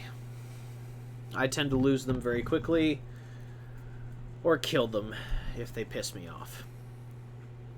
Thank you. I wanted to ensure that your safety was not compromised. Oh, if it is, it's not going to matter, because when I go to Gold Spire and meet up with Uncle G, I'm going to keep him updated. And, whew. Woe be it for any roguish individual who decides to cross Uncle G. Is there a way to identify his spies that you've seen yourself? Nah, you just keep an eye out for typical espionage behavior and just be wary. Most people in Eclipse do carry a brand, though, but that's just... Are these spies within Eclipse, or, like you say, they are people that owe him favors? I mean, there are people that owe him favors. They don't always have the Eclipse brand, but they usually have a way of communicating back with him, a sending stone or something like that. Thank you. My pleasure. And with that, I leave. Okay. Last time I'm going to ask, I promise, is there anything else anyone wants to do before the con wraps? I need to know. Who's that? No, I was making a joke. Nothing for me. Gallus is all clear. I'm good. No, I'm good, I guess. Nothing I'm from Rando. I did all I wanted. All right. I mean, Tyler was thinking about kidnapping Merrick, but we're not going to do that yet. I mean, he's in Cragseed. Merrick's in Merrick? Oh, Merrick. I heard trap it. I don't know why. I'm like, goddamn, how fast did he move? How did he even do that? How fast does he move? At the speed of Paylor. Fucking dog boy's pretty quick. He's just like... it's just like... Supreme Inquisitor, we've heard that there's trouble on Elloran. He's like... I see. And just... I'm on my way. Yeah, I see. Well, we have other things to attend to. And there's also another good boy. One better than me! T-poses out of existence. Anyway. So, as the con wraps up, you hear... everyone hears an announcement over a series of floating fairy lights that begin to coalesce as the night grows long. It just goes... Closing ceremonies will now be held amidst the Conclave of Courts. Will all representatives please assemble in the meeting hall? Right. Alright, so I'm going to go ahead and put everybody on the map. Ooh. Yeah, this is the map from before. It's cool. So, as the table is still there, but the chairs have been cleared, and And it seems a lot bigger than before. Like, it has been, like, the realm itself has been expanded to accommodate the hundreds of thousands of representatives from various organizations. It just you see the 6 thrones as before, but they are now shrouded in banners, so you cannot see who sits upon them. And you hear, "It shall now be announced the shifting of balance."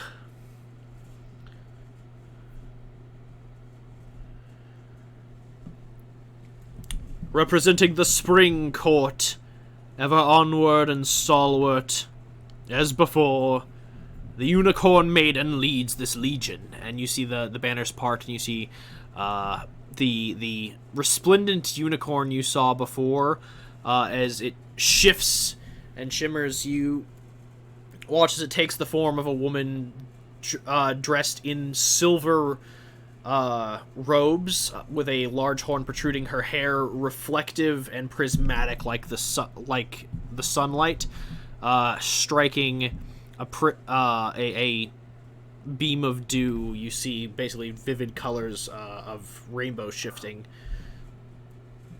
And it says, "Representing the Summer Court, the peerless defender, the Fairy Queen," as the banner parts, and you see a woman clad in sterling silver armor with gold inlay, wielding a great sword, and fiery red hair peering out with eyes that seem to be this brilliant orange that pierce the crowd.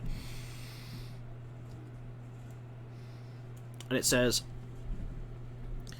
"Next, leading the Court of Dawn, the Lord in Green, he who rests within the grove." And you see it split as there is a man in all green armor, green skin, green hair, green, like, just, the dude looks like a Jade soldier, basically. Smiling and beaming with a beard, full and flush, wielding a great green axe.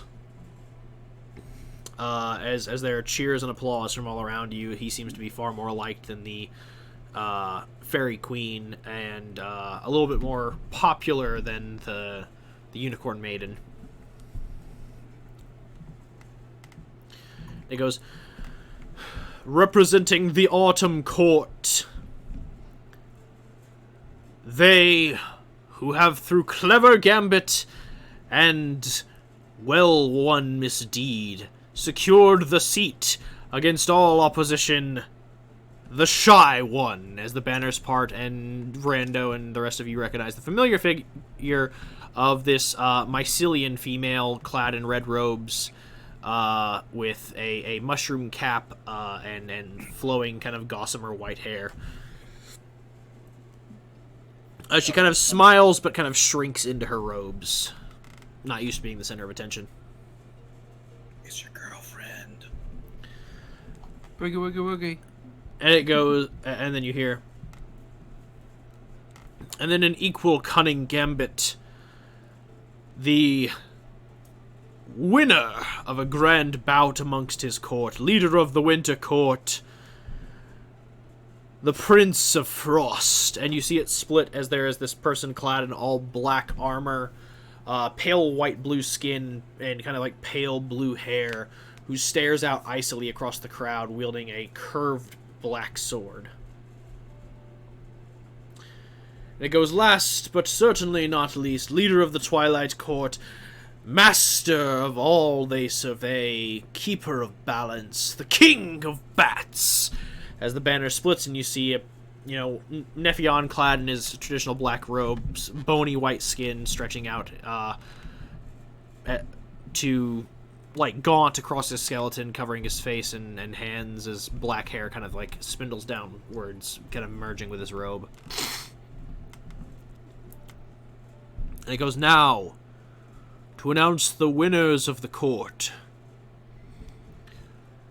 As most of you who have been here before know, there are 3 categories by which someone can be considered victorious. For most of you first-timers, you are not aware of this, but there are secret objectives to the Conclave. that belie on the nature of the Feywild itself to be brilliant, shining, but also deceptive in its danger. First and foremost, the owner of the Oath Throne, he who has forged the strongest alliances amidst this. And you see a light shine down upon this brilliant throne that is engraved with chains and has scrolls running down the sides of it that have been carved in metal. It says, "Owner of the Oath Throne, who has bound the most of pledged allegiance." On this note, and they turn to the courts, they go, "Owners of the courts, who pledge you the allegiance?" And the Unicorn Maiden just goes, "The Spring Court pledges its allegiance to the Silver Dawn Inquisition for their peerless pursuit of justice and seeking out those that would disrupt this court amongst trying times." And then you see it go to the Fairy Queen, and she goes, "The Summer Court pledges itself..." And she sighs heavily at this, like it is a burden. She goes, "The Summer Court pledges itself to the Half-Sun. His invention, while cunning, has gained him many allies in this." The Autumn Court, the Shy One speaks up and she goes, The Autumn Court pledges itself to the Silver Dawn Inquisition for their assistance in dealing with the internal strifes of our court and settling out the terms of ascendancy. The Dawn Court, the Lord in Green kind of chuckles and just goes, "The Dawn Court pledges its allegiance, as always, without fail, to the Crown Slayer. Such a daring individual can only be one who could bring forth the jovial nature of the dawn." And you see someone kind of like bow off in the distance. You saw them before at the war table, but like you didn't really capture a good glimpse of them. You see the Frost Prince kind of like scoff at this and just goes, "The Winter Court pledges its allegiance to the Half-Sun, for his invention shall spread the good of winter across the world." And then you hear the announcement go, "That is 2 votes for Silver Dawn, 2 votes for the Half-Sun. Twilight Court, you are the deciding vote." And you watch as Nephion kind of like looks over at you directly, Rando, and just goes, "The Twilight Court shall support the Silver Dawn Inquisition, as they have proven themselves time and time again in this as champions of justice and keepers of the balance and peace. The Twilight Court pledges their allegiance." It goes, "The Silver Dawn Inquisition is the winners of the Oath Throne. May your representatives step forward and claim their prize." Merrick steps forward. As you sit in the Oath Throne, the chains wrap around your wrists. Whoa. And they, it seems mostly symbolic. Like it's not like a bad way. My hand's on my sword, just saying. We were all just instantly just like, oh no. All right, bring out the water. We're fighting. All right, bring out the water. As alluding to hand on sword. you watch as a satyr approaches you with a scroll that they offer to you, and just goes, "As winner of the Oath Throne, we provide you with a scroll of your accumulated allegiances, as well as a letter." And he pulls out a letter from his pouch, and he goes, "That offers you the assistance of all courts in one endeavor of your choosing, whether it be the seeking of knowledge, the crusade against an enemy, or the sowing of chaos. The courts are here with you. And he bows to you and quickly shuffles aside. And it goes, the next throne, of course, is one of joy, but one of sorrow. And you see another light up, and it goes, this is the throne of favors. One who has cashed in and also received a bounty of favors that have received them a position of great intrigue amidst the courts. Now this goes to a single individual. One whose name is sung throughout many courts, but whose power over them still remains strong. And you see the announcer kind of smile for a moment, and he goes, the master of this year's throne of favors, surprising no one, is yet again Fantasy Alexander Hamilton. And you see as he steps forward and just like kind of does like a small arm pump and steps forward, and he sits on the throne next to you, Merrick, and he kind of leans over and he just goes, I have never thrown away my shot. And kind of sits upright. It's just Alexander Hamilton, but I had to throw in fantasy for copyright purposes. Yeah, Alexander Hamilton. Yeah. Why? He's a public figure. He existed. I know, but I'm not risking anything. Fair enough. It's okay. I got you covered. As he is given the reward for the crown for the favors, which is another scroll, once again listing in all the favors that he has cashed in as well as received, and what is known as the Oath Token, what basically binds one of the 6 courts, because he flips it and the coin magically shifts so it has 6 sides. Whatever face it lands on, that court owes him a favor that he can cash in at any point.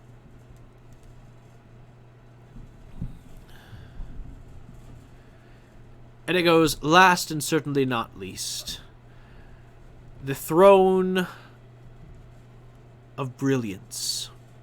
And you see this throne light up. This one is like solid gold and like absolutely beautifully carved. And it goes, now, the throne of brilliance has always been an award that signifies cunning. But more than that, it signifies the light of the Fae. One who is touched by the genius, as it will, of our court. And in this year there have been many excellent contestants. But there are only 5 that could be considered worthy, and who among shall be voted on by the courts themselves.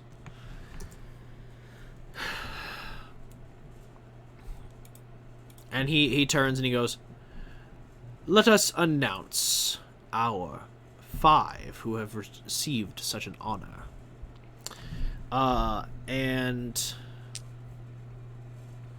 you watch as the satyr from before runs out, kind of like hurriedly, and just like unfurls a scroll, and he goes, ahem.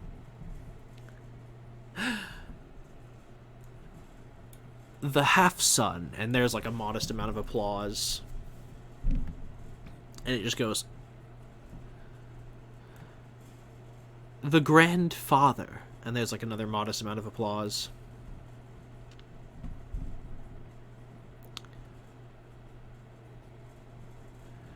The illusion principle, and there's more applause as you all see like a light kind of.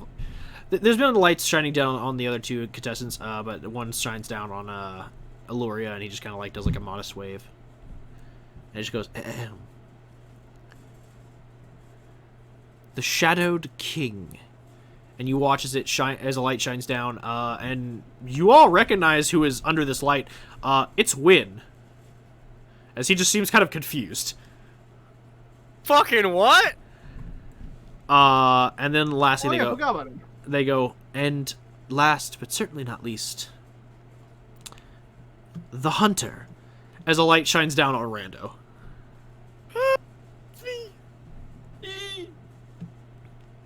And it goes, now we shall vote. And it turns back over to the courts. And you see the Unicorn Maiden just go, I shall cast my vote for the Shadowed King. And, one little mote of light pops into existence over Wynn's head, and he's just, again, confused. The Fairy Queen just goes, the Summer Court shall throw their allegiance behind the Half-Sun.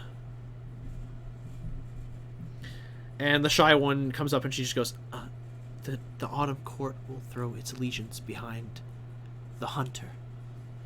And a light kind of pops up over your head.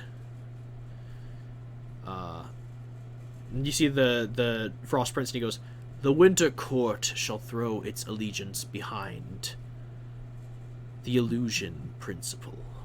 And a light pops up over his head, and the Dawn Court just goes, the Lord in Green shall throw its allegiance behind the Grandfather. As they bow in acknowledgement of this, and then it just shows the Twilight Court once more. You are the deciding vote. And he looks puzzled as he looks between you, Rando, and Wynn. Back and forth and back and forth and back and forth before finally he stops and just goes, this is a difficult decision for me, as two of these individuals have a vested interest in the future of my court. But only one has ever proved a consistent and steadfast ally to my court, serving me in times that were dire. The Twilight Court throws its support behind the Hunter. Another mote of light pops up over your head, Rando, and then all 6 of the motes flock to you and form like a small crown of light that floats above your head, as the Fawn takes you by the hand and leads you over to, the Satyr takes you by the hand and leads you over to your throne. And when you sit down, he hands you a scroll which details your cunning exploits during this court, but additionally he hands you a small trying to think of how to describe this.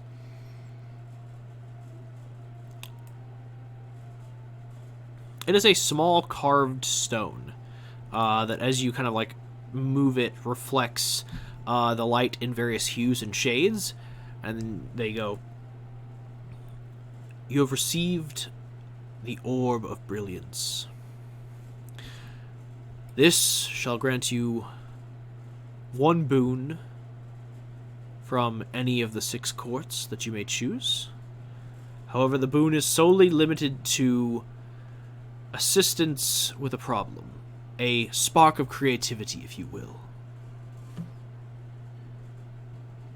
Essentially, it's like a phone a friend.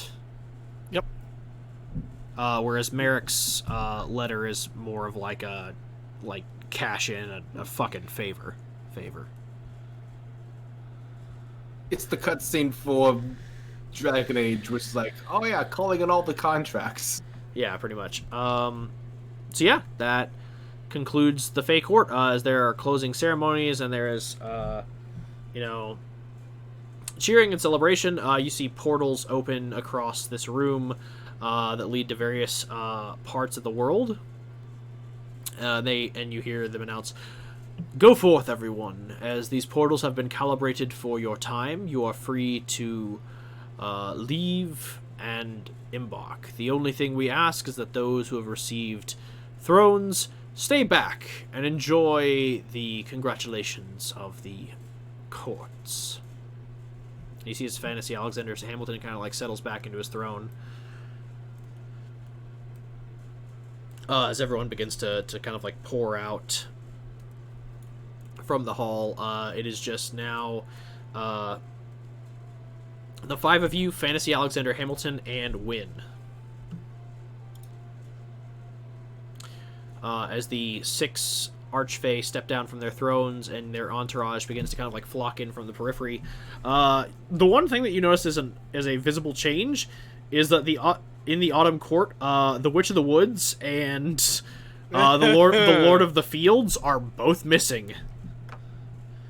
They seem to be the Shy One seems to have replaced them with 2 new members of her entourage, as well as another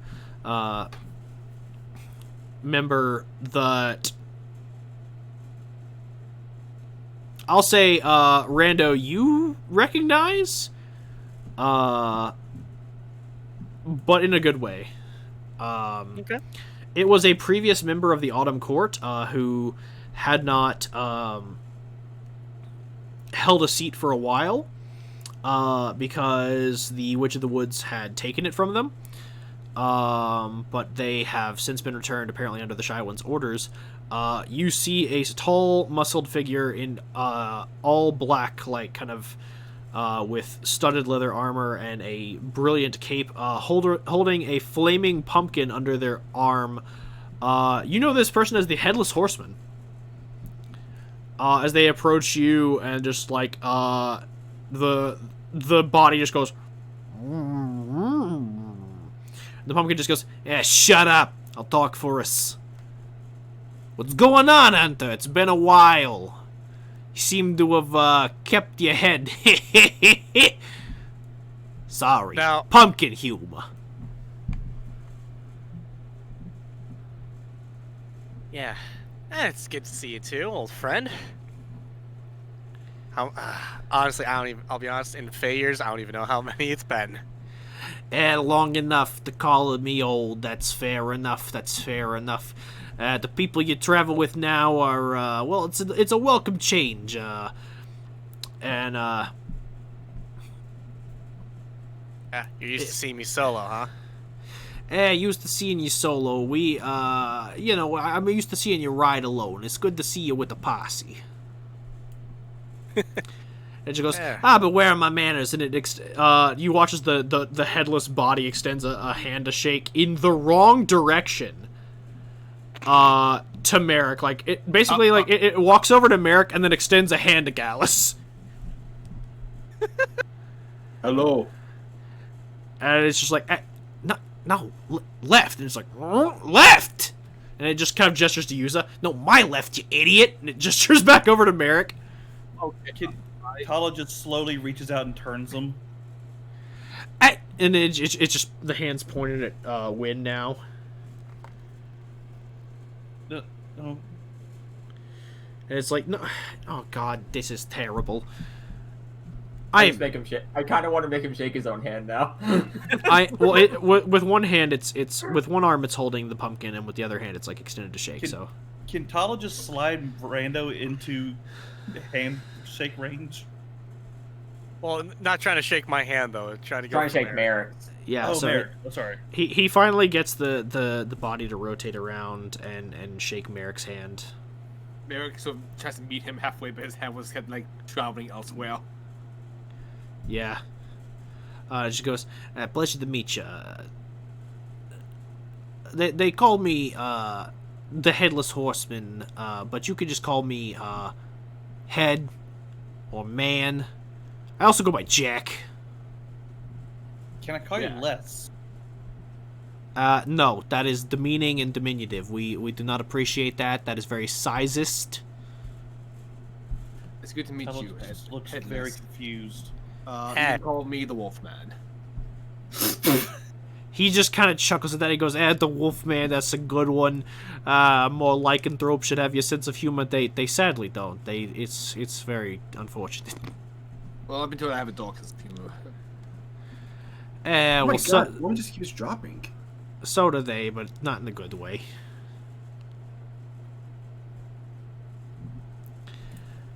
And with that, the courts approach, and they all kind of like, again, shake your hand. They congratulate you all. They thank you all for attending. And then Nephion kind of takes all of you aside, and he just goes, I appreciate you all settling that business with the Autumn Court. It is most unpleasant when things get out of hand as they have. It happens. Upon the request of yours, Yara, I have sent her to Varianus, and the illusion principle has been sent back to Cragseat, and he has informed me that he will be available at moment's notice, but would prefer not to have any extraneous contact or requirement from the Silver Dawn Inquisition. More specifically, the divination principle. And he hopes that you will honor your oath.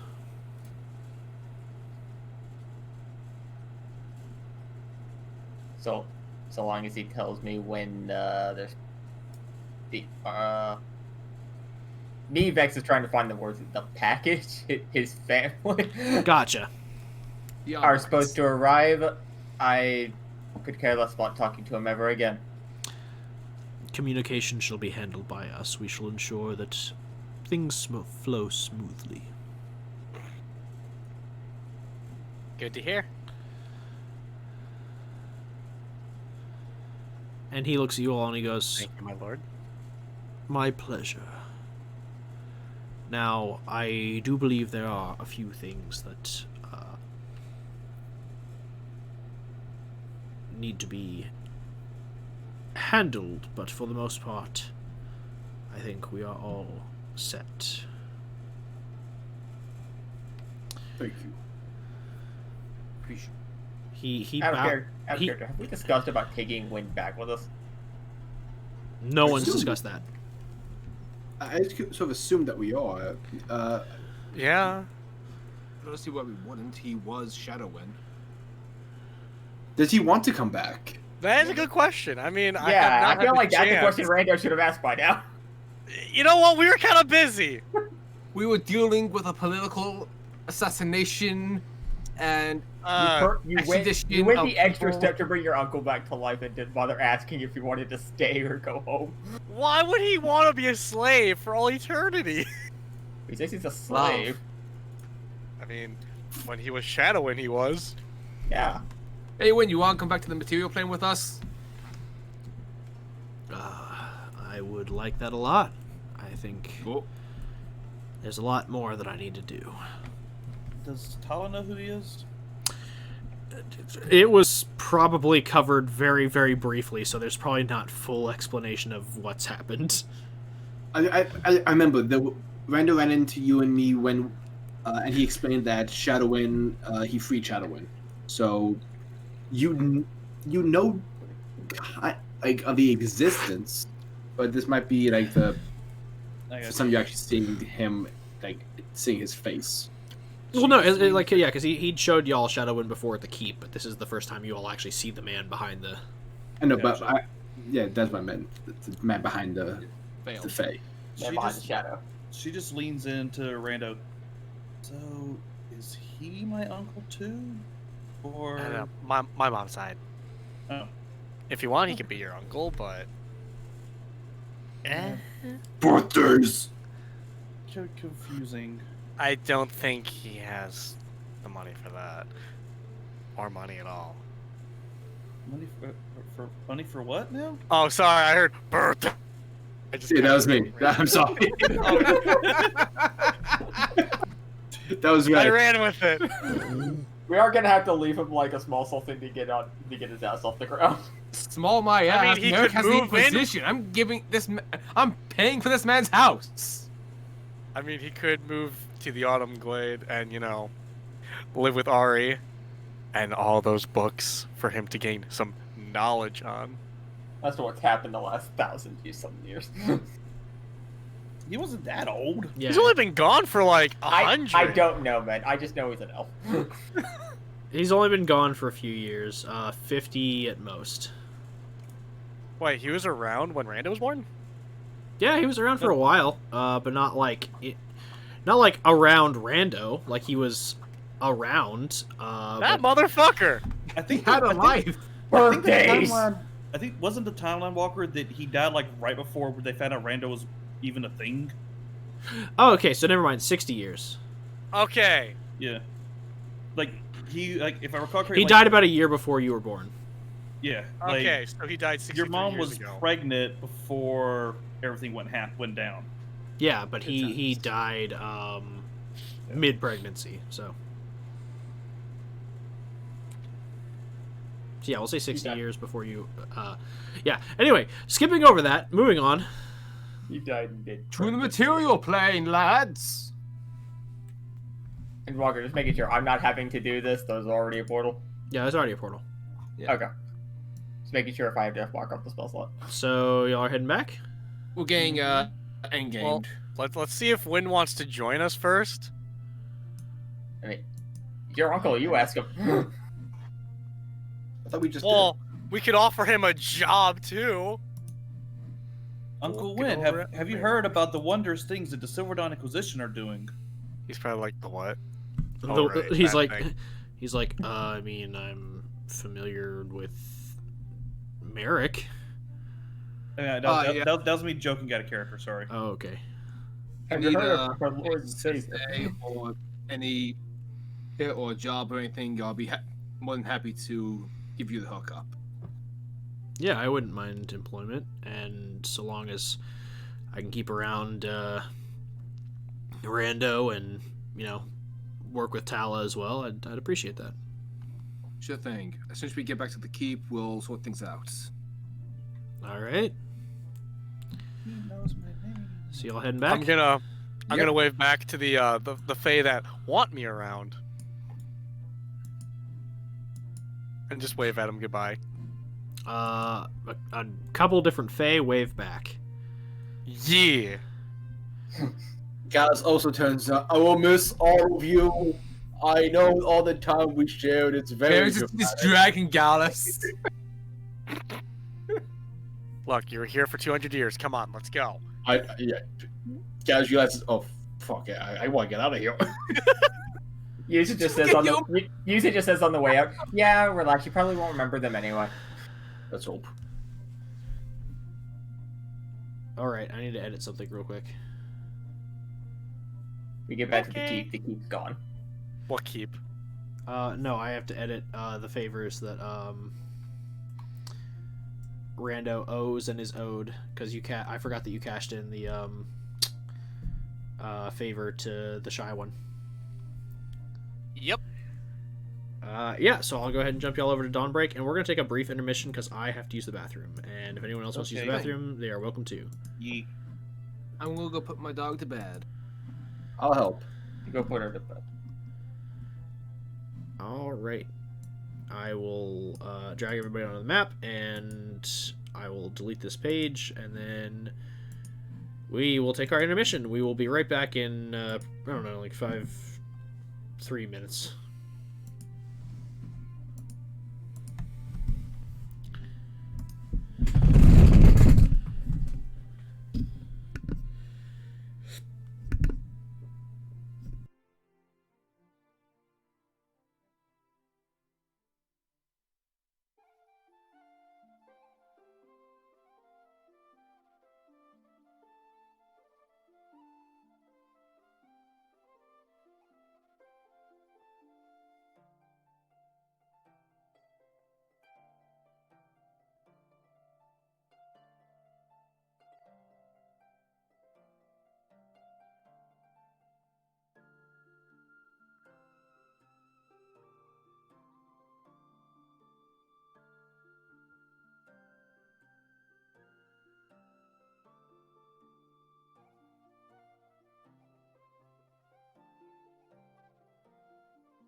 I have returned.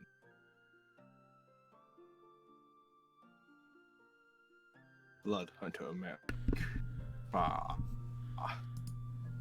Welcome back. Actually, I think I'm going to quickly try to reset my internet just because I've been cutting out a little bit. Just be careful.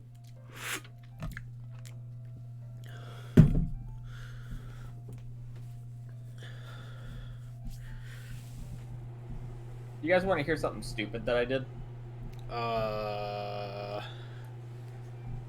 Is it allowed to be shared via recording? Brain head work. I mean, I would hope you wouldn't use this as blackmail. I don't really blackmail people, so feel free. I have a nice spot. Okay, so I got my second COVID shot Wednesday. Cool. Nice. It sucked. The after effects were freaking horrible. How long did you feel them? Like 3 days. Bangers, because I'm getting mine on a Thursday, which means I have to work through Friday, Saturday, and Sunday of feeling those effects. Neat. Actually, Dude, I only felt mine for 2 days, and for me, it actually wasn't as bad as my first shots. Yeah, it definitely varies person to person, also vaccine to vaccine. Also, what version did you get, Walko?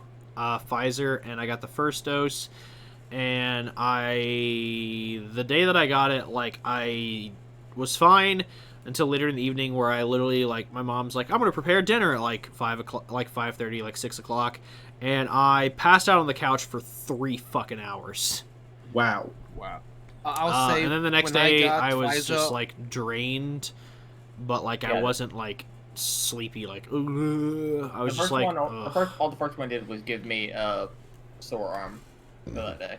I also had Visor. I didn't really experience anything on the second shots.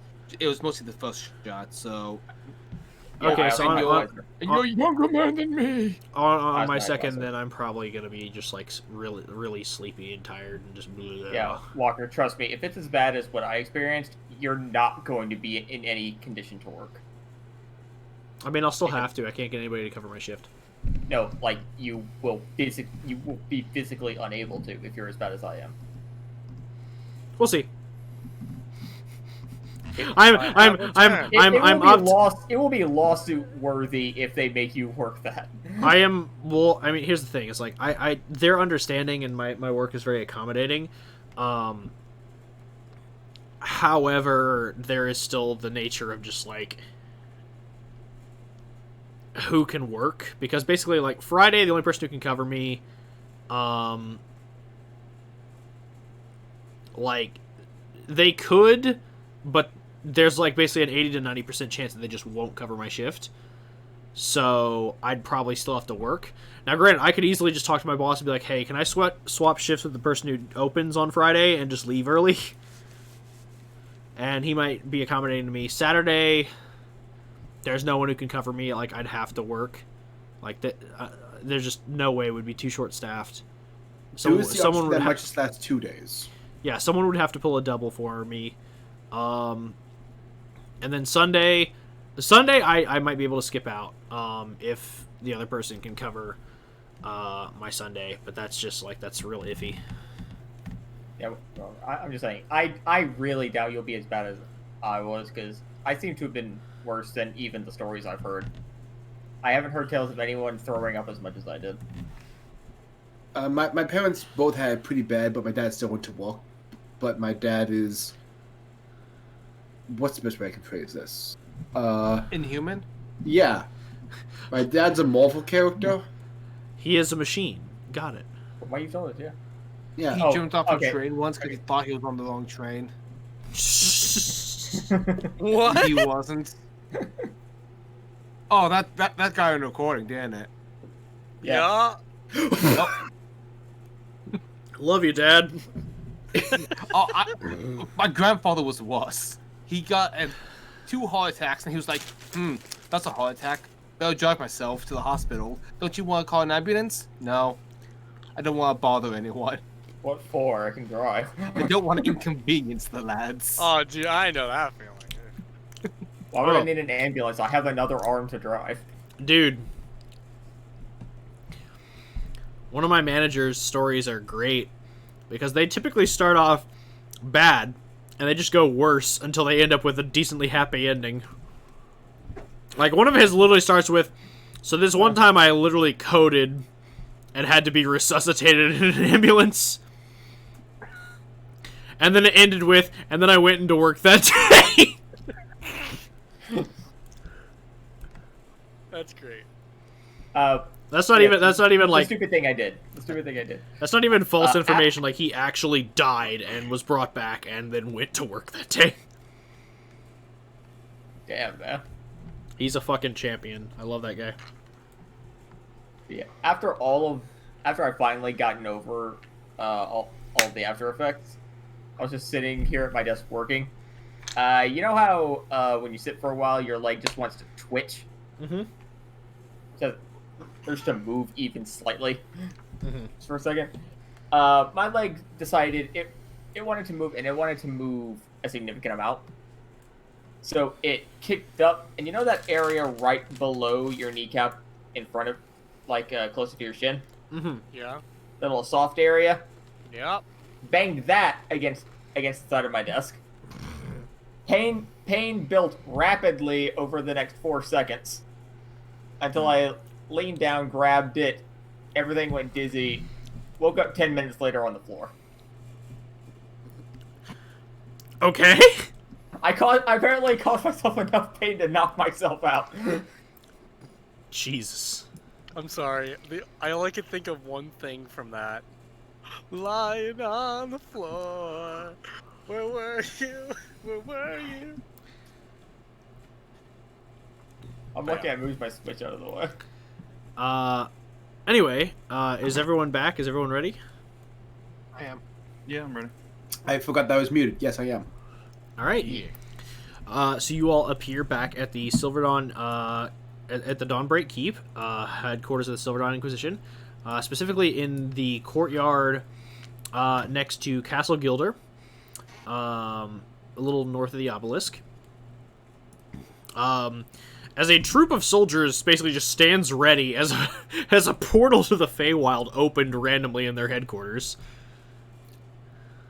We accept your surrender. No, it's kidding. It's us. As standing there, like the head of them, is Ilum, and he just goes, "Oh, good. I didn't have to kill anybody.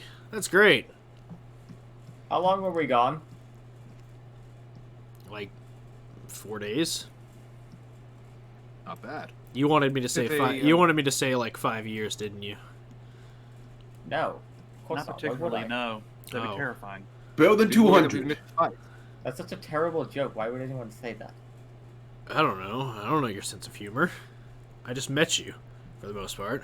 Thanks, Adam. He nods and he goes, "Oh, by the way, Chief, there's a meeting in the war room. You're all requested. Got Of course. some new pieces of intel in, and some interesting things that have been going on in the last few days." When he'll be staying with us for a time, find him accommodations and a job application. I guess. Actually, no. Skip the application process. He's hired. Just he needs a job. Help him. He is a Cool. good- We'll send him through the usual processes and find out what he's best suited for.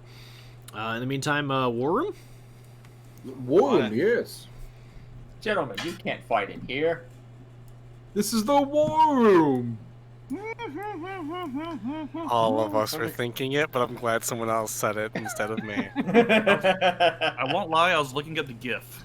Wait, Zach, who were you saying that to? Me or Red said it? I'm glad that everyone but me said it because I'm like, I make too many quotes already. I need to stop. I know, but which part of the quote were you thinking of? Yes. You Okay. know exactly what I was thinking. I just wanted to know if you were wanting to say what I said or in response. In Yes. response to what I said. Yes. Okay. Anyway, you are pulled into Castle Gilder, taken up to the war room, where Your advisors stand ready, Merrick, to deliver their reports. Everything is on fire. Yeah, so everything's broken. The toaster Call the oven IT broke. department. The toaster oven broke 2 days ago. No one knows how to fix it. Merrick, what's the Wi-Fi password? Jesus. Justice. Taylor for life. Yeah, we tried that. No, it's the number 4. God damn it! Have you tried tapping in honor? Have you tried tapping in with life with a Y? Okay, so as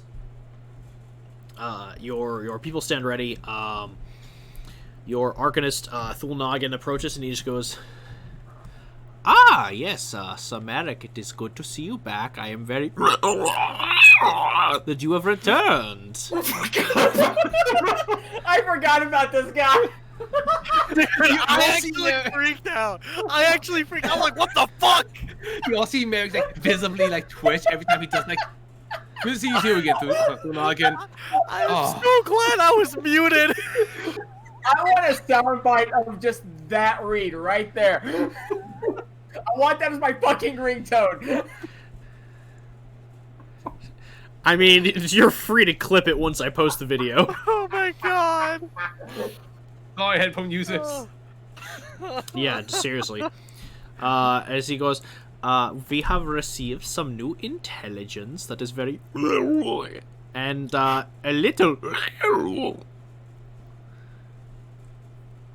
You don't say. Speaking again?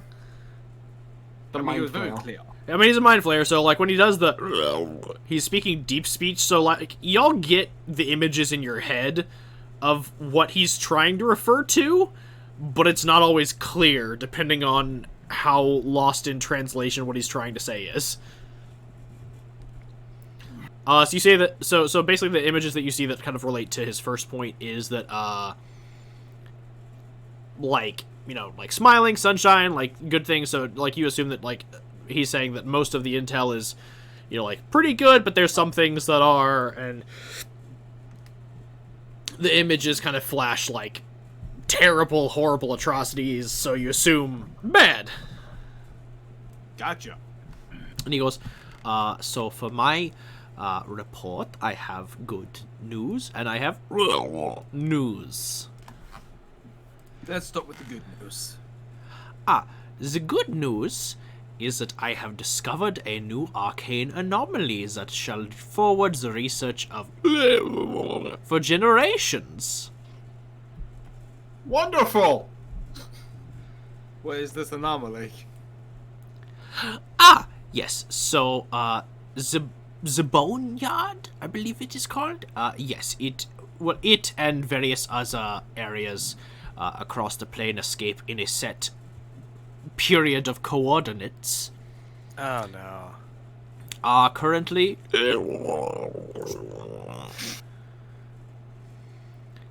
and the image that y'all receive for this that he says is just basically like you see images of like dozens of clocks that are just broken on a specific point in time.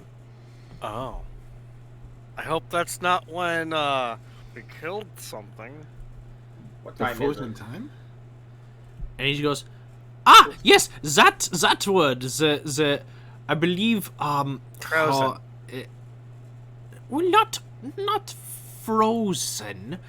It is more like I said something clever the other day, did I not? And you see Edwin Blackmore speak up and just goes, "You, I believe, called it," and he just he's like, "I don't remember what you called it because I still have a nosebleed thinking about it, but Is there a transcript that we can read? I would refer to the condition of it as time locked." He goes, time locked. That is a very good. And he goes, yes, the current coordinates, transdimensionally, for the Boneyard, as well and beyond the planes of Ethereal, Feywild, Shadowfell, all are locked within the current continuum of chronology. Wait, can you repeat that? You said that it applies both the free world and the Shadowfell? Well, it is planar coordinates, so those are very. So it's just like that area and where it overlaps in all the planes is locked. In all of the inner planes, yes. The outer planes are a little more fluid, so they can avoid some. So Oh, temporally, Feywild, Shadowfell, and those coordinates on the material planes are synced. And the ethereal plane, you left that out, but I don't. You. Oh, Blame? Blame. I think I was going with. Which you all see, just like the image of a fissure in the earth, which you also know is called a fault. Ah, Blackmore. We got him at the source I told you to get, right? He just goes. He has expanded his common vocabulary, yes, but there are still some things that he just goes, Thulnagan, you explain it best, and Thulnagan goes, my apologies, yes. I can speak the common, and the thesaurus has expanded my but unfortunately Vocabulary? yes. But it is easier to speak such things in the deep speech because it is how You're you faster say. now. Yes, it is less inside my head. Difficult? I was. Confusing. You don't I need to waste time translating. Faster? he's just like, no, the word I was thinking of is. You're having too much fun with this, aren't you? We're having a decent amount of fun with this, yes. I'm so happy. You guys, oh yeah, good times. Storm, I'm so hired. I'm Uh, so glad you hired this guy. So am I. Like, Merrick normally would not have, but I couldn't resist the opportunity. Merrick normally wouldn't have, except for the fact that this guy was, on paper, a stand-up gentleman. Yeah, Merrick hired him before he met him. Yeah, he saw his resume. He's like, oh man, the amount of like contributive works and benefits to society this guy have contributed are great. He hails from the Underdark, but doesn't let that define him. He's been a model citizen amongst the continent of Volta. Oh man, I don't know why this guy doesn't get more contracts. Hires him, meets him in person. Oh, I understand now.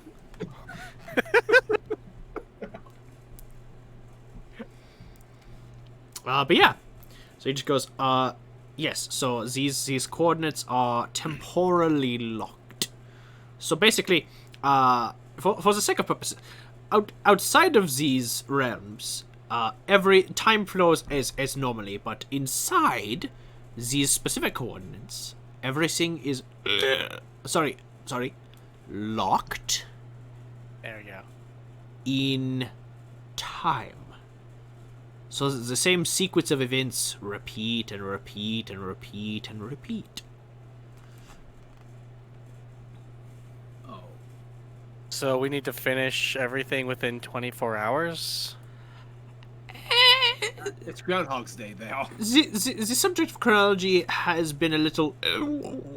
since I am not within the anomaly, I cannot... Measure? track it. Navigate? There's a word you have. It means a thing that measures something. It is like when you have the steam, it goes woo. Tea kettle? No. It is a And Edwin just goes, a gauge. He goes, yes, I cannot gauge it. I have a question. Yes. One, have we been able to send any people in to investigate it, and if they become affected by this? And two, do we know for certain that it's the same 24 hours that's repeating from the point the anomaly happened?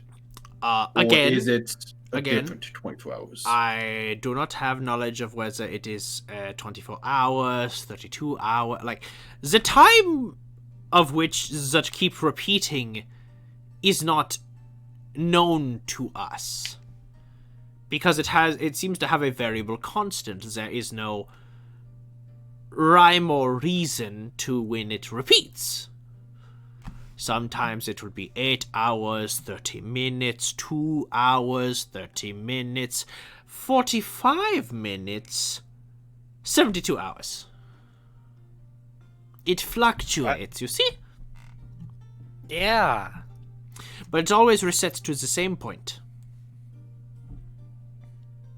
And as for your previous question, have we sent any agents inside? We have tried. Results not have not end well. been satisfactory. They have not come out. So we did not want to send too many parties, obviously, because if they were to die, that would weaken the Inquisition's forces, and plus, the Inquisitor himself is not a fan of, how do you put it? It is the, Yes. The roll. well, you have a weird word for it. Well, you have several words for it. It is the ending of a life. Death? Death? Ah, that is the word I was looking for, yes. We don't want to throw away our agents. Yes, yes. Yes, if the time is repeated to a singular point, and it's the exact same point every time, then anyone entering it after that point, when it resets, would not exist. Surprisingly, no. They actually become a part of the new continuum. It is almost as if when they enter, they become a part of the reset. They appear at the start of a new cycle. But they always appear at the point of which they entered the breach. They assimilate. Is there any way we can send familiars, get some eyes in there? Oh, we have tried. Ichabod, go! It becomes what you call a... And you all see images of someone clutching their head. Headache. Headache. Yes. Migraine. That is another word for it, yes. Challenge accepted. Gallus, that's not. Your mind's already kind of messed up from Feywild. Now, what makes you say that? But yes, Where this did is we just come from, Gallus? this is The Shadowfell. this is a problem, but I have pinpointed the sorry, you call it something specific. It is not Eye of the Storm. It is it's not Origin either. It is Cause? Art? and he thinks on it for a second. He goes, yes. And he flips through his thesaurus and he just goes, epicenter. Yes. That was going to be my next guess. The epicenters that we have found appears to be within the Shadowfell. In the Shadowfell. We have placed it as close as we can. Approximation is difficult, but the area generally falls within the Raven Queen's domain. Wouldn't want to send you accidentally into Barovia. Oh, that would be most terrible. It would be a bad time. Close to the Palace of Memories? We haven't pinpointed an exact location, but it is that location definitely falls within the confines of our research. I'd like to roll history on the Raven Queen. Okay, what are you looking for? I want to know if I, for any reason, know this being. You do not. Or what I know about her. Okay, that's better. Yeah. You can guess roll Arcana on this Wow. anomaly. Yeah, you can roll Arcana on it. Use a can too if you would like to think about it. I'm actually surprised here. Sure, Nat I'll 20? I'll roll both. Oh God, I wish. First, I'll do history, then I'll do. So first off, Rando, what'd you get? 19 history. Yeah, you know of the Raven Queen. You know that generally in the Vault of Pantheon, she is worshipped as the goddess of death. Not in a capacity of like, if you misbehave, you'll meet the Raven Queen, but more in a sense of she is a shepherd and safeguarder of the dearly departed.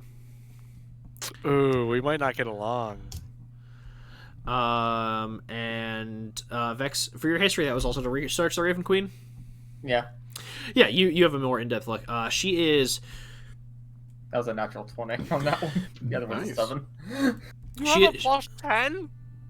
Wizards. Yeah, make max Wizards. intelligence and a +5 proficiency bonus. Yeah, Hmm. ya bitch. Easy math. So yeah, with that, you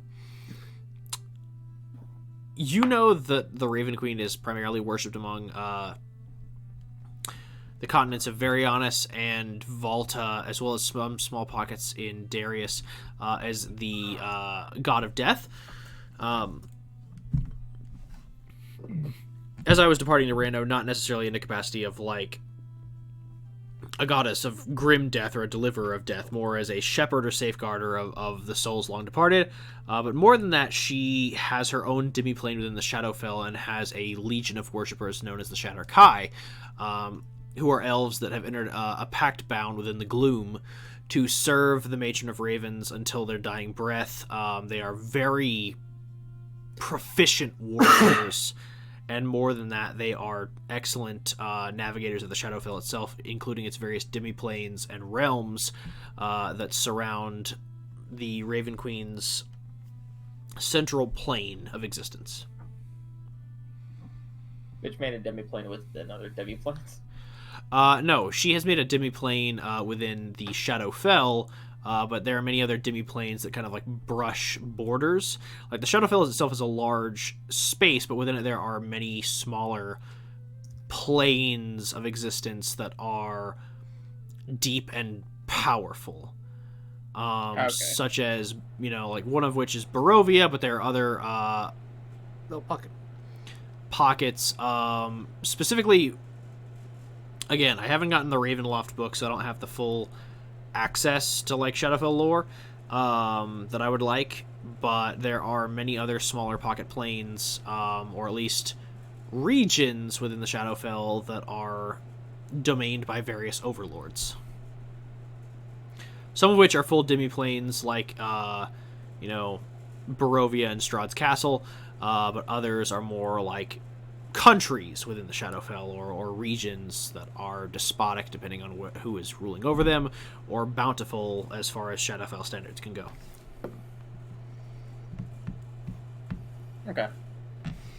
As far as Arcana, both of you kind of got a generally same result, which is that the magic required would have to be at least 9th level, but from what he is describing, it sounds like this is being boosted beyond its natural means. Most likely by a relic, because to be able to lock time within a space, you would need a 9th level spell. But to lock time within a space within multiple planes transcends traditional spellcasting ability. Yeah. So you believe that this would most likely be the work of a relic. Question. With my 15, I assume I don't get all that. No, actually, with your 15 and 17, you both get all that. Oh, okay.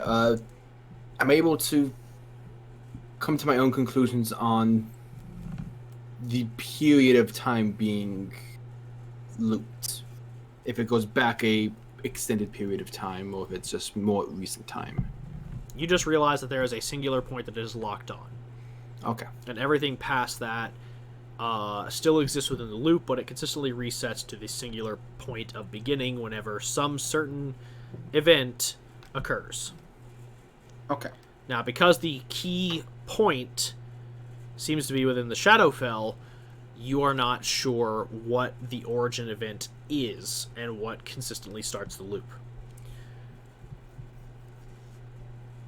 And neither of you are sure of how to break it. You would have to go there and observe, or enter it yourselves.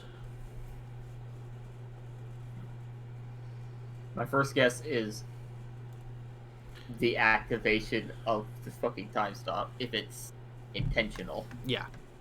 If it's Uh, not, there are We a go all the way few. back to the first arc. You see ourselves fighting. There is a concern I have. Commander, I believe you mentioned a story you've read where a god was killed and it took their domain with them. Yep. If this was caused by causing damage to the Raven Queen, could that be possible as well? Don't exactly know. Funny thing is, there are more gods that share domains. I'm just saying I'm hoping it was a relic that caused this. Likewise. It most certainly has to have at least assisted. This was my hypothesis as well. And this was the good news. No, this was the bad news. The good news is that the anomaly will help me further arcane research to the benefit of all mankind if I can understand it. Oh. Yeah, no, this is all the bad news. So, more good news. It doesn't get worse. Yeah. Yay! well, Unless it expands. Oh no. Yes, if we don't understand how it's doing this, we have no way of knowing if it will spread. I take it back. Alice takes it back. Spymaster, can you do me a favor? Celia looks at you and just goes, Oi? In the Feywild, we learned about another group, Clan Ergitlan. Supposedly, my family's ancestors and they were allies, and they want to call on old family treaties for backup. I just want to fact check them. I know my reputation is that I'm trusting to a fault. I want to make sure we're not going into a trap. Huh. I could look into that for you, but that's not really my dossier that's on the table. Surprisingly enough, and Ilum chimes up, he goes, I've actually got something on that. And he goes, Thulnog, if you'll cede your time, he goes, oh yes, I was done talking, unless we would like to continue discussion of...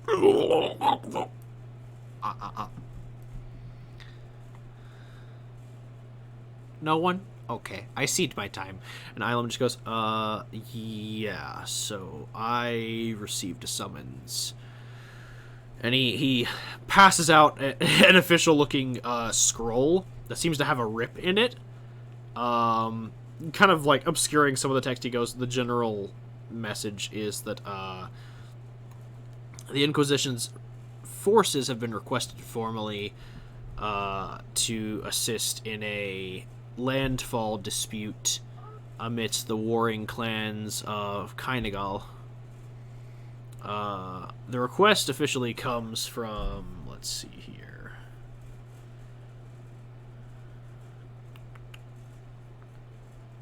Damn it, why are my notes never available when I need them? Here we go, hold on.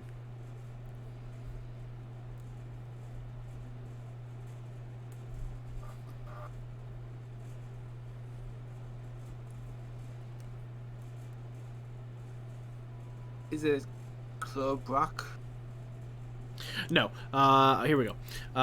The official request is from Clan Brom, but Clan Ergidlan is signed alongside many others, so that's interesting.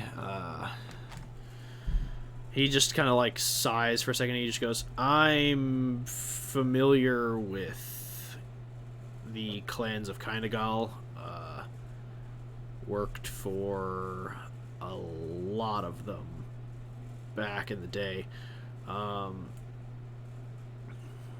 but specifically Clan Ergidlan is usually one of the more honorable that I've worked for. I can safely say that you're not in bad company there, but the signatures on this only really span 20 of the 48 clans that participate within the Grand Bout, so it's safe to assume the other 28 are sided with whoever we're going to be fighting against. Grand bouts? Oh, my apologies. So Kynagal has a unique political... It's easier if you're a witness to it rather than it being explained to you. But basically, the 48 clans are the tribes that essentially rule... The tribes are various and numerous, but basically the 48 clans are the essential ruling body of Kynagal. And the only person they ever answer to is the High King or High Queen, usually chosen from a grand bout. It's a tournament held once a generation where each clan puts forth their candidate, and the winner becomes the heir to the Horned Crown. It's basically the big head honcho in charge. The last High King was chosen from Clan Ergedlan. But sadly, as the years have gone on and the generation has waned, he is now considered the age of retirement. And so a new High King is being called for, and so a grand bout has been called. However, a clan has put forth their candidacy that is not officially recognized. And Clan Ergedlan is disputing this alongside many others. Specifically Clan Brahm, who requested our presence, and technically they're not calling for you?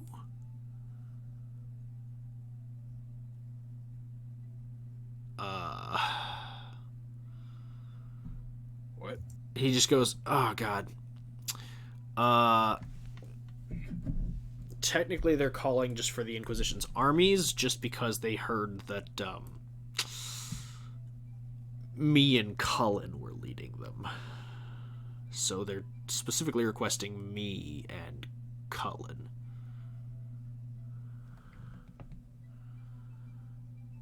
But I could dispatch you all instead. Well, Cullen's also a guilder, so that makes sense. But what stake do you have in this? He just kind of like...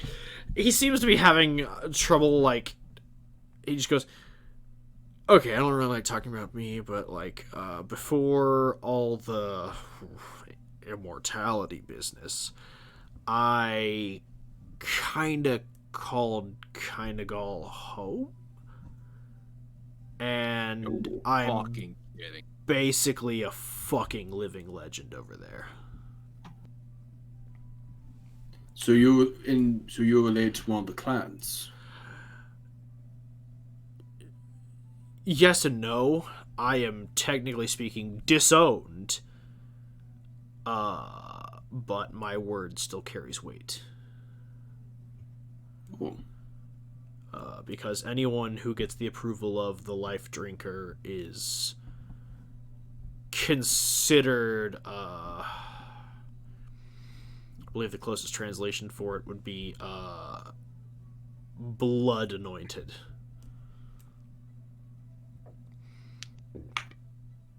I would like to look into this myself, since this is apparently part of my heritage, but we will need to look at all the things on the board.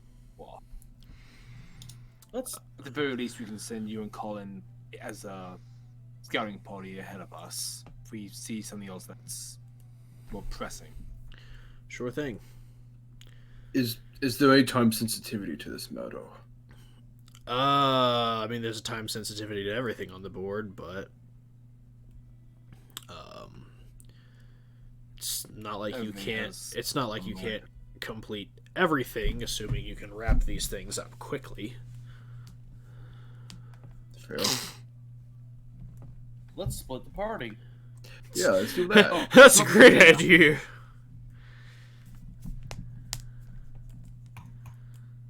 Okay.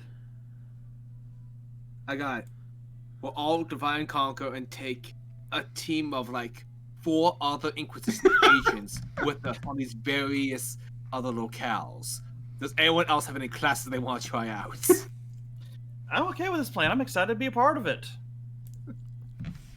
Me as a DM, I can run this plan, but I will be screaming the whole time. No, I would not do that to you, man. Thank you, I appreciate Yeah, it. no, let's not kill our DM. I was 100% just kidding. Thank you. Talow's already starting to pack her bag. She's ready to go. Appreciated. Would you like to hear about the next 2 dossiers? Yes, please. So Celia just goes, "All right, can I go next?" And Edwin's like, "Oh, by all means, my dear, you are free to." And she just goes, "Oh, thanks." And she just looks at you and she goes, "So obviously the Raven Queen thing is concerning to me and my agents, but I received a summons that caught me eye. Obviously, like, we've got agents in the field doing all sorts of work, but this specifically kind of stuck out to me and was really, really weird. We've been receiving a few summons from this individual, but this one was specifically addressed, so that's fine. Here." And she kind of just puts the letter on the table. She goes, I don't really know how to broach this one. And it just goes, and the front of the letter just says, "To my siblings." And it's sealed with a wax seal. Talon just looks to Rando, side-eyed like... Do I recognize the handwriting? Clearly, it's for Gallus. It is, the handwriting is Oh my unrecognizable.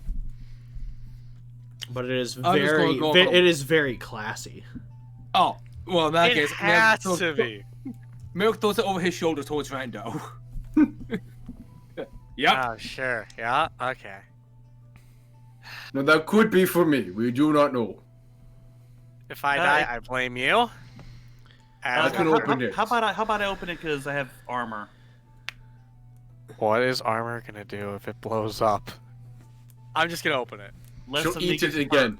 The letter just states, to Alicia von Stanton and Tala Soon.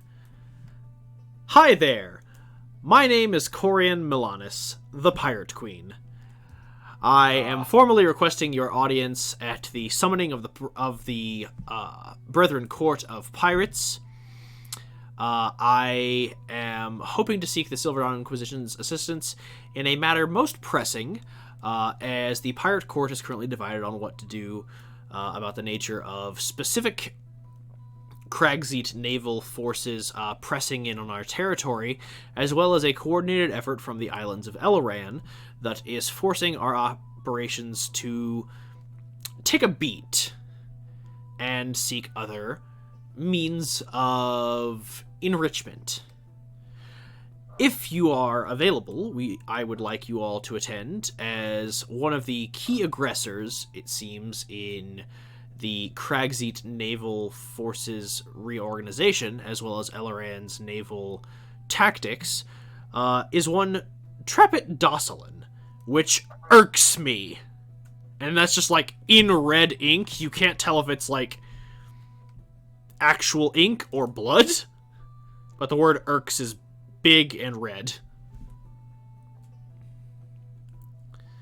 It just goes, hoping to hear from you soon. If not, you're dead to me. Your sister, Corian Milanis. Yeah! P.S. If Rando's there, drag him along too. No!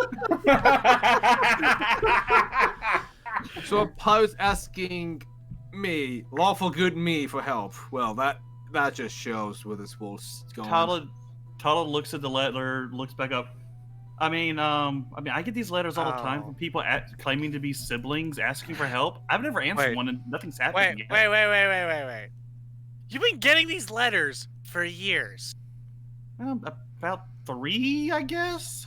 What? I never get mail. How come nobody's asked me? Oh wait, I was gone for 3 years. Right.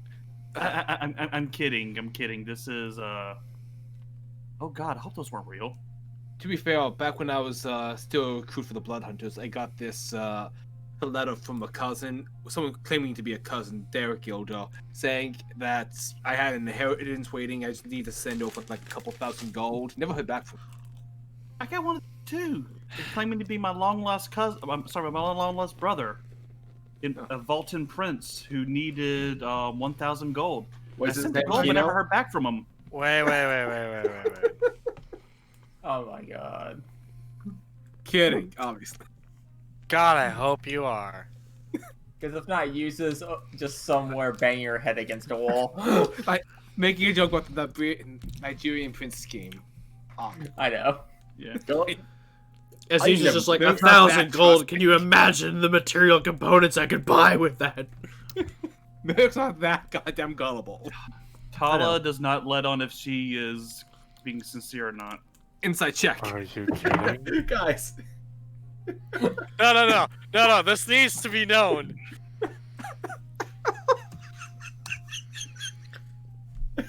This needs to be known. he posted it. Tell me your secrets. Walker, did Tala receive a letter? I'm sorry, repeat? Did Tala receive a letter from someone claiming to be her brother, a Vulcan prince who needed 1,000 gold to so he could transfer his family's wealth into a safe account and share it with her? I mean, you've definitely received scam letters, yes. When you did actually have a permanent address.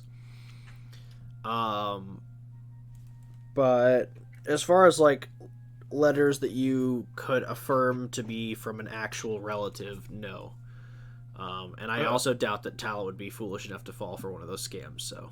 I don't Mainly know. joking, but Yeah. So Tala hasn't actually received like letters from.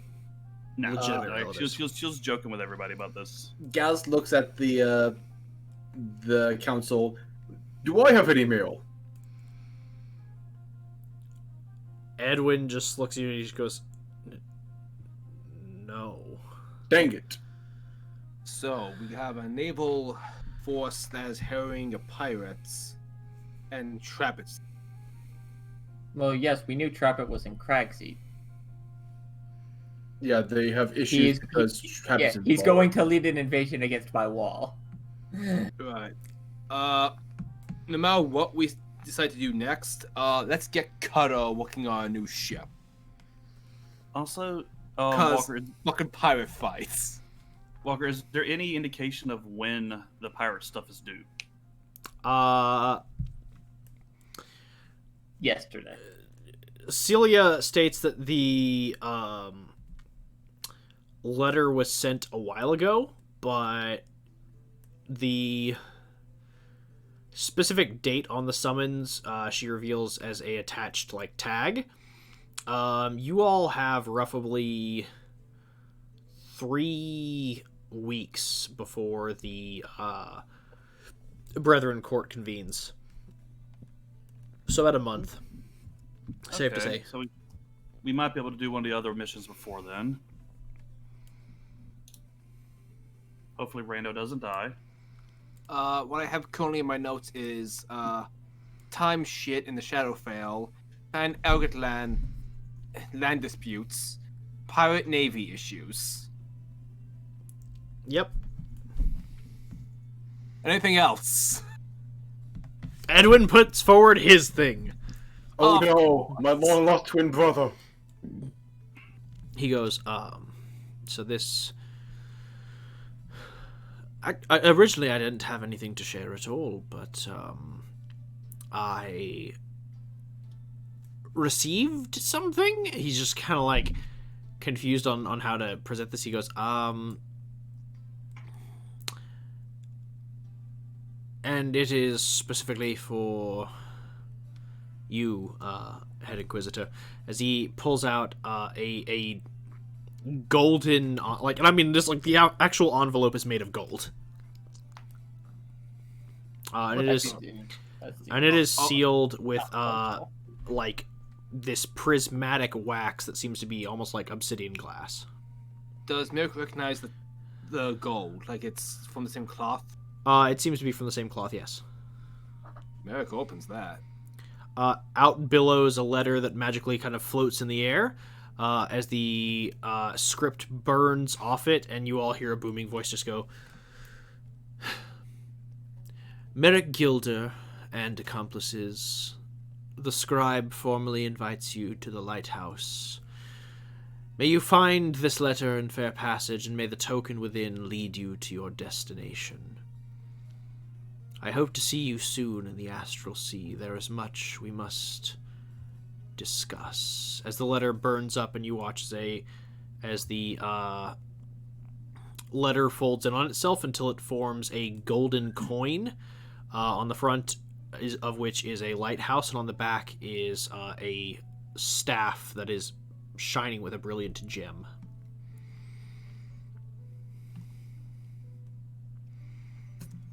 You guys remember the scribe that I talked to you about? This should be interesting. Merrick explains what his little escapade into his short burst into the astral sea. To the board council. Seems all these are pressing matters.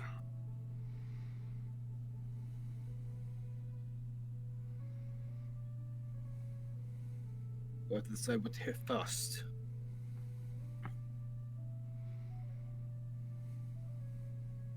Does anyone have any opinions about what should be tackled first?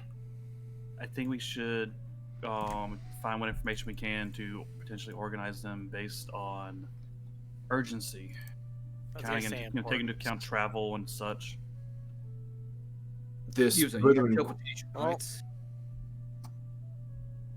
me double check. I'm pretty sure I took that. Yeah. We could always split up.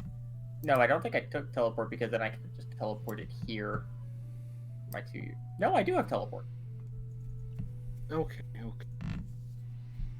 Could you teleport us into our room at the Feywild? The Brethren Court. I'm pretty sure teleport does not work cross-plane. Pretty sure No, he's saying that plane. because you used it already. Yeah, from when. Yes, when I did tell. That was teleport. Yes. Yeah. So here's what I'm thinking. We can possibly send someone like Cutter in a ship to, say, Cragseat, while we go, for example, to Shadowfell or Hood to help the clans in the north. And when we finish helping clan Irgitland, we teleport to Cutter after scrying on him. You see the location. You can just get us there. We can have something similar with the Shadowfell. Have someone set up a portal so that you can scry on, and then teleport to them. See if we can just sort of hopscotch to one to another. That's not a bad idea of how to get from one location to the next. We just have to decide the order.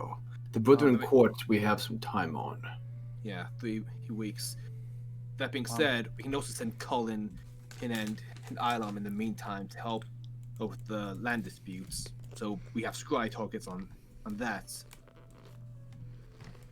Commander. Yeah. If we did send the ship to meet with our sister, we may want to send Alicia along. I don't know if you're aware, but she is also... Who's Alicia? The sister I wanted to introduce you to. The one who's literally mentioned in the letter. Yeah, the one who's in the letter. Okay, see, I was wondering about that, but I had no idea. Yeah, well, I'll The one in front of us right now. What you didn't realize is Gallus is actually Alicia. In an Wait, orc really? No. In an orc suit. In an orc suit. With everything else that's been said and done, it's entirely possible. At this point, he could be. I could be your brother. Gallus is actually Rando from the future. Remember when I said that I miss my father? Turns out my father was trapped 200 years ago. I You mean, know, the I timeline believe matches it. up. Almost. Anyway. Every one of us, even Merrick, somehow is a child of Travis. Why do you think my magic doesn't make sense? You know? Yeah. Okay. Canon. Moving the Time hell off. Time to break this gif out again. Moving along. Okay, so just so I am getting this right, so we're sending someone too crazy. Do we even know where we're supposed to meet for the Brotherhood Council? Yes, Brethren Court. because it lists a date and coordinates. A date and coordinates. Okay, about how far are those coordinates from Irion? Pretty far. It's on Pretty the far? it's Okay. it's on the continent of Varianus. Specifically, it is. Let me pull up my world map. I say world map, but it's just a continent map. Specifically, it is across the Primal Ocean. The meeting place is Actheos Tower, which is on the northern edge of Varianus. It is a part of the Isles of Kefren, and is a known, like, fortress, basically, for the Pirate Queen or King, or... Like, Actheos Tower initially served a purpose, but starting in the late Third Age, it was conquered by pirates and has basically served as, like, the stronghold for the pirate royalty. And a meeting ground of the court of pirate lords. I'm just wondering if that would be a quicker trip from here or Irion. Probably a quicker trip from here. Additionally, because it lists coordinates, like, you could teleport to it. That is true. Again, if we don't go there first, we may want to send Alicia, even though she's not a combatant per se. She may be able to help sway Corian not to kill whoever we send. Again, Pirate Queen is kind of. It's not a title you get for being, the Queen of Hugs and Kisses. Agreed. Though she did ask for our help. If she harms any agents that we send in our stead until we arrive, she'll fucking pay. And she'll know that.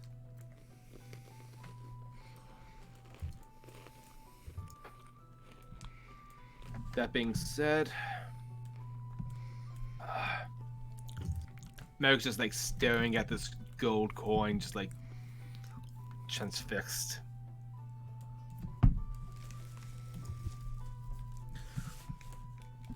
Edwin speaks up and goes, "It is your call on what you wish to pursue next, Commander. As always, we advisors stand ready to dispatch agents in the field for whatever you require. And additionally, all ongoing operations can still continue as expected." The Shadowfell, how would we get there? I raised my hand.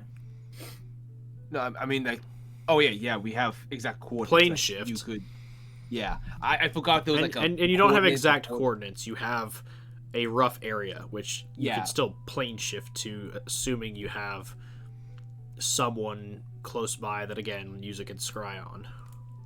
Plus, we'd need a tuning fork for the Shadowfell. Okay, so just asking out of character, just because I want to make sure I have this all right. The Cragseats situation that user wants to take care of personally, where there's the Huntsman trap it fucking stuff there. That's separate from the problem with the Brethren Courts, or it could potentially Correct. be. Okay. It is separate, but it may still directly impact dealing with Trappet and the Huntsman. Okay, so they could potentially make fighting them easier, Correct. but there's also the situation, the vice versa of dealing with them first could make diplomacy with them easier. So there are opinions on both sides. Wait, diplomacy with who? The Brethren Court, because I don't know. I'll be honest, I don't know what they want. It seems like they want us to get rid of a couple ships that's getting into the area. It sounds like they're not happy Trapit's there. Oh, no, yeah, we could go fight them first and be like, hey, we've stopped it for you already. But then we might be missing out on a reward that they might want to offer us. We Also might be true. doing the Or job for potential free. alliance. Potential We alliance. just go there like everything's normal, and then when we want Trapit gone. Oh yeah, he's already gone. Bold of What? you to assume pirates are gonna pay us. Also, guys, also, I think we're missing out on the biggest important aspect here. We can have a really cool pirate fight on ships again. Yeah. I kind of Yeah. just starting out there. I've kind of always wanted to be a pirate. Fair enough. I mean, who doesn't? This is the reason my first Pathfinder, my second Pathfinder character was a pirate. Well, no, like she's saying that in character. I know, I was just So saying yeah, that. I was out of character, but yeah, I'll slip back into Gallus. Yar har fiddlesy. So it seems though we have easy teleportation options to get to Clan Ilgadlan and to the Brethren Court. The lighthouse and the Shadowfell are both plane shift options. The lighthouse, I feel like this token just gets it. Or So just serve in as theory, a we can tool jump for- from Shadowfell to Lighthouse, or vice versa, plane shift back, and then tackle either the Brethren Court or Clan Ilgadlan, depending on how much time has passed. Do you want me to identify that token? See if it actually is just a specific plane shift. Go ahead. Though I'm pretty confident that I know what it is. So you're casting Identify? Sure. You doing it as a ritual or burning a spell slot? I'll burn a spell. You die. Actually, no, we got time. We're not a safe place. Let's make it a ritual. Yeah, using the ritual casting, you find out that it's more like a beacon. You still have to cast plane shift, but this will draw you to the lighthouse. It'll give me a place to actually go instead of a random location. Okay. Instead of just popping you out randomly in the astral sea, it gives you a set coordinate. It's like a homing beacon. Does anyone have any thoughts? Because I would very much like to go reinforce my wall. Okay. Brando, Tala, Gas, how are you guys? My only concern is, like I said, I believe the Huntsman may be one of the more dangerous members. Oh, by the way, speaking of which, I learned that Voss Stormrider is the second in command and has a network of spies. If we can, kill him, that'll probably make things so much simpler in terms of being spied on. Alright, step one is attempting to find him. He's in the Platinum City. Step two, we bomb it. I've been working on this new thing. I think you guys Step gonna three, like it. It's called the drop it. tank. Rando, isn't the other part of your harem there? No, she's on the outskirts of the city. Outside, it doesn't count. Yeah. I don't know a nuke on What's it. a harem? Kind of affects the outer area. But as It's- I forgot what my train of thought was, but oh god, what was I? there was a train. Yeah, I was building up to a point. Oh. You worry about the Huntsman's a dangerous foe, so having the Brethren Court on our side could be something that we could use. I feel like a bunch of pirates are only going to be useful for naval combats. So choking those supply lines. Well, That could be non-magical supplies. Supplies Yeah. get real interesting when you can just teleport them in. But magic takes a lot of efforts. It's cheaper and easier to smuggle things via ship. That would demand more resources from Eclipse to do things the magical route. So, I suppose. Yeah, up until you said that, you just been acting. I'm not a fucking taxi. Yeah, I value your talents, but you do have wings. I do. I'm not very strong though. You will carry each and every one of us one by one to crag seats. Oh, That is God. the Inquisitor's demands. I mean, I would like to cut ties. Tala just kind of shuffles her wings a little bit, like, Tala, you will carry crag seat one by one, including Yusa. Tala just grabs Rando under one arm and you under the other. Let's go. I don't think that'll work well, but okay. Oh yeah, I was 100% just kidding. It'd be like a week trip. Tala's not letting you both. She's not setting either of you down. Oh god, you're actually picking us up? It'd be longer than a week. Yeah. So. With good weather. Week with I know you want to defend your wall. Tala, I'm sorry, I believe I may have cut you off before. Your preference in all this.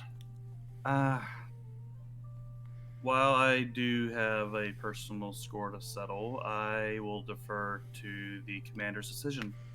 I would prefer to hear everyone's opinion. I would like to put it to a vote. I would also like to go lock this up and just holds up the pendant that she got from the illusion guy. Fair enough. My vote is we go for the one that's the most time sensitive. And which one is? I mean, if we go to my city, I can teleport us the same day. I do not require my teleport spell to get there. I'm just wondering which one is the most time sensitive. As am I. That's Technically, Shadowfell. Because this could end up spreading. That is a factor. Out of character, I just have a quick question. Something I kind of wanted to get clarified. So, what exactly is wrong with the Raven Queen? We don't know. We just know that there's centered on the Boneyard, and equally across the same space but in different dimensions, such as the Shadowfell, Feywild, and Ethereal Plane. Time is sort of just looping in a certain period. Okay. And we know that in the Shadowfell is where this anomaly originated, so we have to go there to figure out what caused it and correct it. The epicenter is in the Shadowfell. Yes. Because my concern was if somewhere in the something is Raven Queen, affecting domains or whatever of the Raven Queen, that could come back to bite us more if we put that off. Yeah. I mean, that's all we need is to kill, Before all Eclipse we know. member, and Then boom, Raven Queen's dead. they're back.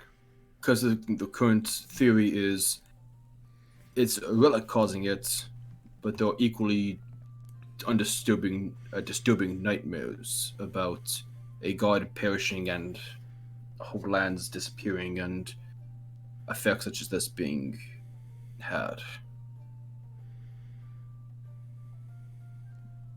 So it's a concerning scenario we face. Rando, you've been quiet. I've just been thinking about what everyone's saying. My thought is we could split the group up temporarily. Send Tala, Gallus, and Merrick to the Shadowfell. Yuza and I then go to Craigseat, take care of the wall, and then meet you guys there.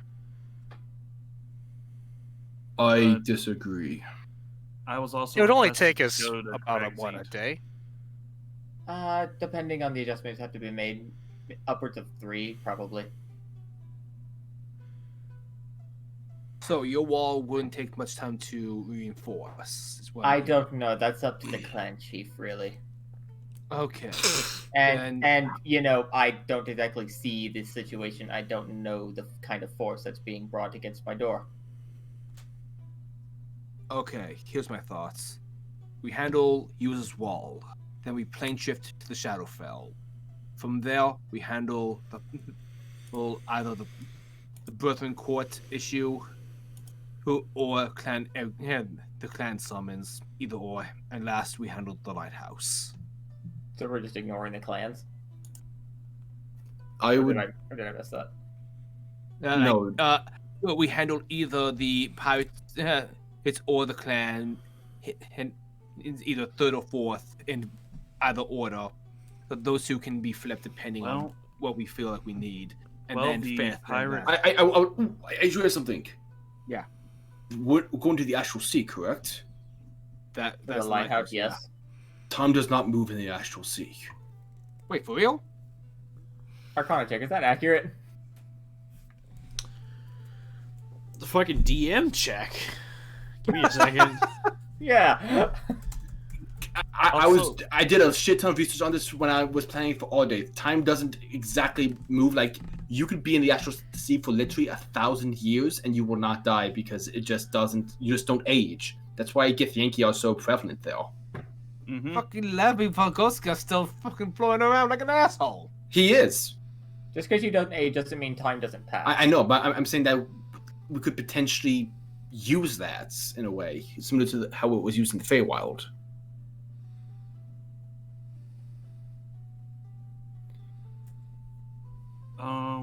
Okay. According to the wiki, Time in the Astral Sea flowed at the same rate on a prime material plane, but the effects of time were slowed almost to a stop. That's right. Okay, So other way was around. mistaken. 1,000 years in the astral plane feels like only a day to the traveler. So My mistake. Yeah. So basically, like in the astral sea, you are ageless, but time still flows in the rest of the planes the same. Okay, my mistake. Yeah. Okay. I'm sorry. I thought I had a big brain moment, and I did not. So basically, like if Merrick wants to retire, he can go to the astral sea and just hang out, and then whenever he wants to pop back to the material plane, he can. And if he does so, he I'm just imagine like Merrick goes and vacations in the astral sea for like, I don't know, 5 days, and then pops back out, and it's been 5,000 years, and he's like, my God. It's that He fucking comes like back. Rando's a god. He comes back Hey! and he comes back and there's like skyscrapers and shit. He's like, I don't what? And then he gets hit by a bus, and the bus breaks. Yeah, what's going on? Been waiting for you. Yeah, you've been gone, Merrick, for 70 years. I had a date.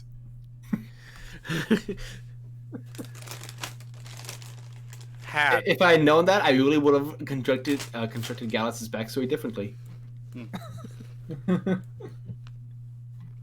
Yeah, Bye-bye. Goodbye, What? Bart. it's all right. Oh, did the music end? Yeah, the music. Spot dropped. Oh, well, I guess it ran out of music Okay, to play. so how do you guys feel about the plan of if we go to User's Wall, then from there we try to tackle the Shadowfell, My then only either... concern. Yeah. Oh, go ahead. No, go ahead.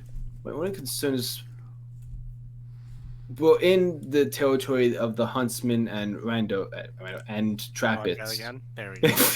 Yeah, the territory that the Huntsman and Trappet are controlling. I'm just concerned that while we're there, we may become aware of situations that we feel too strongly to ignore. it may also contribute to that point. There is a chance that if our sister finds out we were there and then left before helping her and then came back and helped her, it may not put her in the most generous mindset, shall we say? That's also fair. I mean, the worst Trap- could happen is she could stab me. He's not Merrick's there. He's not there right now. Otherwise, I would be there right now. Merrick's just going to say something shocking, or we could lie to her and say, "Oh, we got your letter when we got back." Well, someone who isn't me can say that. Or we could say that we got her letter when we Yeah. got back. I what I don't was saying. really lie, so Like, I mean, there's no- I can lie. I just am bad at it. I can Guys. lie easy. That's not the issue. The issue, Trappet is not currently at my doorstep. He's likely over a week away from it. That is a good point.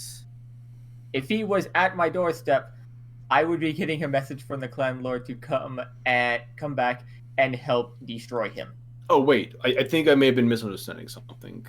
Yeah, the About pirate stuff, and it's not exactly where. Yeah, the pirate stuff is way far away from the city. no, but I was under the impression that what Trept was in the same general area of where you're trying to go. He's making his way to my wall. He's not there yet. My mistake. I thought I was under the impression he was already there. No, I'd be there. Why would I be here? Again, it was my mistake. I misunderstood the.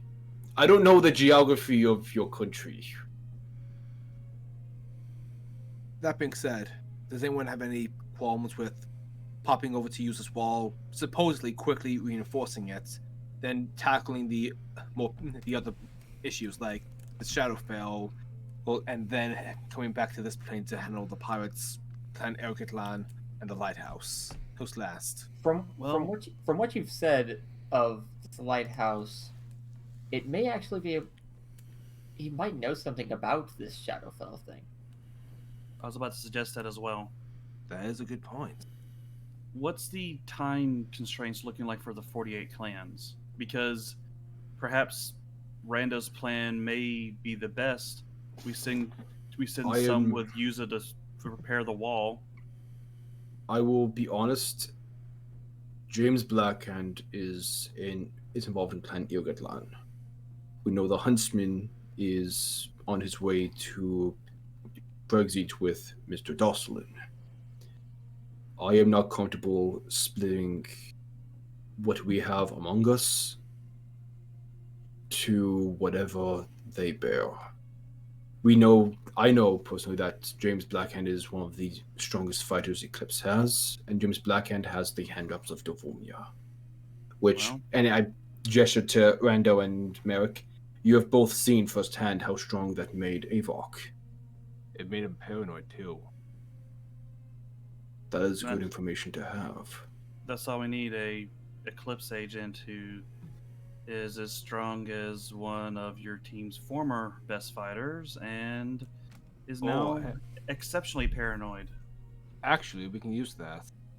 Lay seeds of doubt. Avok did not want to give me the hand wraps. I am very persuasive. Make him believe that his allies want them. That's only a matter of time until he lets his guard down and take it from him because they don't trust him. Alright, guys. Alright. You did. Hold 1 second. I mean, I did say I don't really tell lies, but based on how this Eclipse organization is, that's not likely a lie. I mean, we could potentially, like you say, convince him of that. But I did have one suggestion real quick, going off of Rando's plan. Maybe we split between the lighthouse and reinforcing the wall? I may have another suggestion. If it's splitting the group, I'm not for that. I mean, we don't have to necessarily split the group. What do you think? We have to at least split at least one of us. That would be Yuza. However, what if Yuza was accompanied by somebody else? When? Say a paladin and a lich. Yuza gives you the most what the fuck look. You're talking about Malcolm. Yeah. Yeah, that was an interesting read for the bit I looked at it. I haven't been able to track down Malcolm the entire time. Sorry, you what? I didn't catch that, actually. I haven't been able to... My agents haven't been able to track down Malcolm. He's I probably did. You're fucking... Nope, it took me, I think, 2 months. How do you think I learned necromancy? I did not know you had necromancy. Huh. Yeah. Tala approaches with glowing hands. Don't touch me. How do you think I got my ladder? Back from Maxine. Mm-hmm. Where do you think Maxine would be? With Malcolm. Mm-hmm. So, Yuza, what's the chance you could locate them? Extremely high. Well, Like she said that almost insulted. we could potentially hire them or ask for their assistance. And, well, then we don't have to worry about that. I don't like the idea. As an arcane practitioner, I do not like the idea of working with a lich. I could potentially reach out to my group, or I could potentially reach out to the Order of the Rose and see if they could spare some paladins to potentially escort you. I take out a sheet of paper and write to my keeper. Do we have any agents? Do we have any agents in Craigseat who could be of potential assistance? And I put it in my pocket. Okay, it's in your pocket. Yeah. Hopefully that it gets to my keeper. I'll let you know if anything changes. Alrighty. Like, Rando, Mm-hmm. how did Malcolm seem when you met? The same man from Witchy? when? I mean, does he seem more complete, better? Because let's not forget, this man was very. I'm well aware. Again, I want to know if he's better than when we last saw him. Question. Walker, was he better? He seemed all right. I mean, clearly he was worse. We have seen him as worse. Question. Mhm. Why are we trusting a lich? No, we don't have to trust a lich. No. I just want to see. Are we trusting the paladin? Yeah. Vaccine has showed a lack of restraint when it comes to Malcolm. But I'm fairly confident she wouldn't allow one of us to die.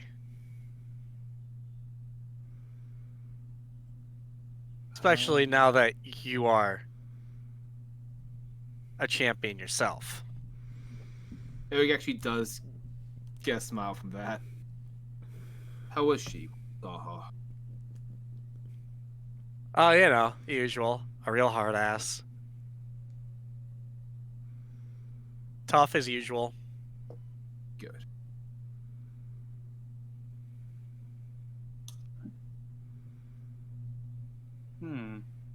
I don't.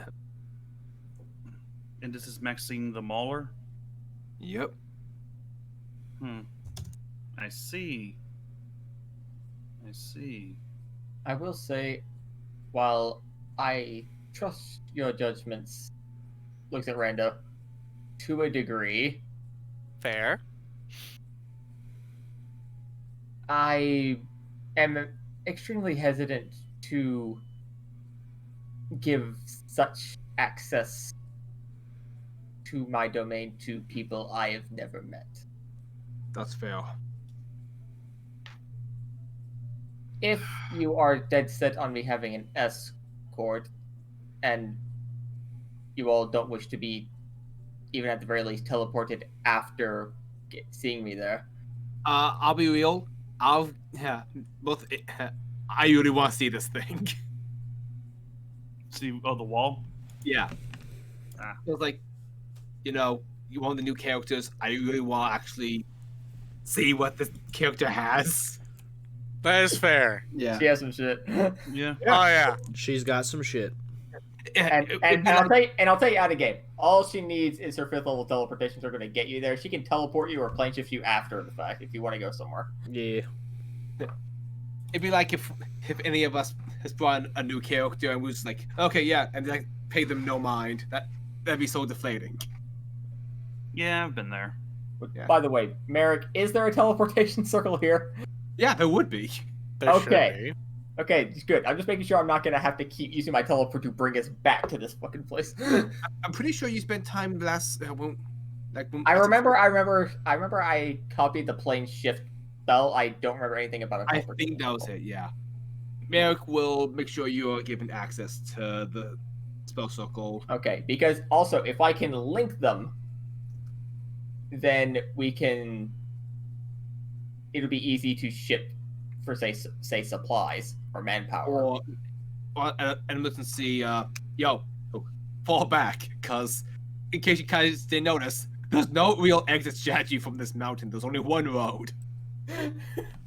To be fair, there wouldn't be much of an exit plan from here on either. What are you talking about? No exit strategy, says the man with fucking 2 airship hangars. Listen, I meant in case we get bombed. I mean, any place. Says the bombed, there's man no with exit. 2 airship hangars. You right? Are you, Okay, saying, The airships? are you telling me there isn't an underground tunnel leading off this mountain? I don't know the exact things of my own keep. I'm sure Merrick does, but Storm doesn't. Okay, fine. Says the man with 2 airship keeps and an underground escape tunnel. And multiple characters in his employ who can fly. That too. But yeah.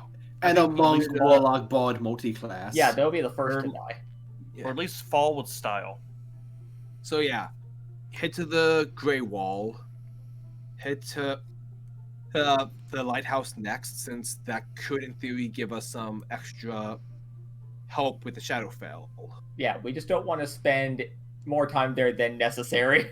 I would argue. Honestly, I don't see that being a multi-day. Like, I don't see us being there for a week with the lighthouse. No, I'm just saying if that's like from what Walker has told us, we're not entirely sure, like we're not sure how time stretches. We have no idea if a second will stretch, or if only anything higher than an hour will stretch. We have no idea. I'm okay with this so long as we. Plus, Go ahead, Rendo. I was gonna say that also depends. In the Shadow Fate, time moves differently no matter what. A few minutes in the Shadow Fate even could be 2 days Why are you saying it in like the real that? world. Shadowfell. Okay. Sorry, that was me. Gallus is just sort of sitting. It's like, oh boy, I sure love how all these planes fuck with time. Like, Mhm. it's great. I love it. And it's always forwards in time. It's never backwards. Like, we can't gain. Trust me, they don't. I've tried. I look over at Rando, the planar expert of the group, and you sure? Oh no, I'm not. One specific plane, maybe. I don't trust Gallus with plane stuff. He got No. lost and got. So No, fair. so to be fair, Van Winkle. it's not that time moves differently on the astral sea. It is that time feels differently. So We just don't age from correct. because of time. So if 1,000 years pass, that is equivalent to 1 day of aging within the astral sea. Oh, well, the okay. day is still- So just time would live a whole time will lot still longer in the astral move sea. normal. Yeah, time will still move normally within the astral sea. Like if you're there for a year, you pop out. It's been a year, but like Gotcha. it doesn't. It doesn't. speaking, It doesn't. you are It not doesn't. in your You don't overall. feel it. Gotcha. Okay. It's just that the astral sea is the retirement home. Yeah, you don't feel the effects of the age. For example, It's the hyperbolic time chamber. yeah, like I said, No, you it's could. not. You could No, it's not. That place actually moves time. I made Yeah. that Okay, guys, joke. walk the thing. cock. Oh, really? So like I said, it if you went to the astral sea, like for example, if Merrick went to the astral sea, his body would not physically age, but his mind would keep up with the thousands of years that he could spend there. Same with any of you. Like the astral sea is a great place for wizards to go to accumulate knowledge, if they have the resources. Just because they don't age there, but it's very dangerous to be there. Yeah. Get the key psychic storms. Astral dreadnoughts. Oh man, I forgot about astral dreadnoughts. Good times. Yeah.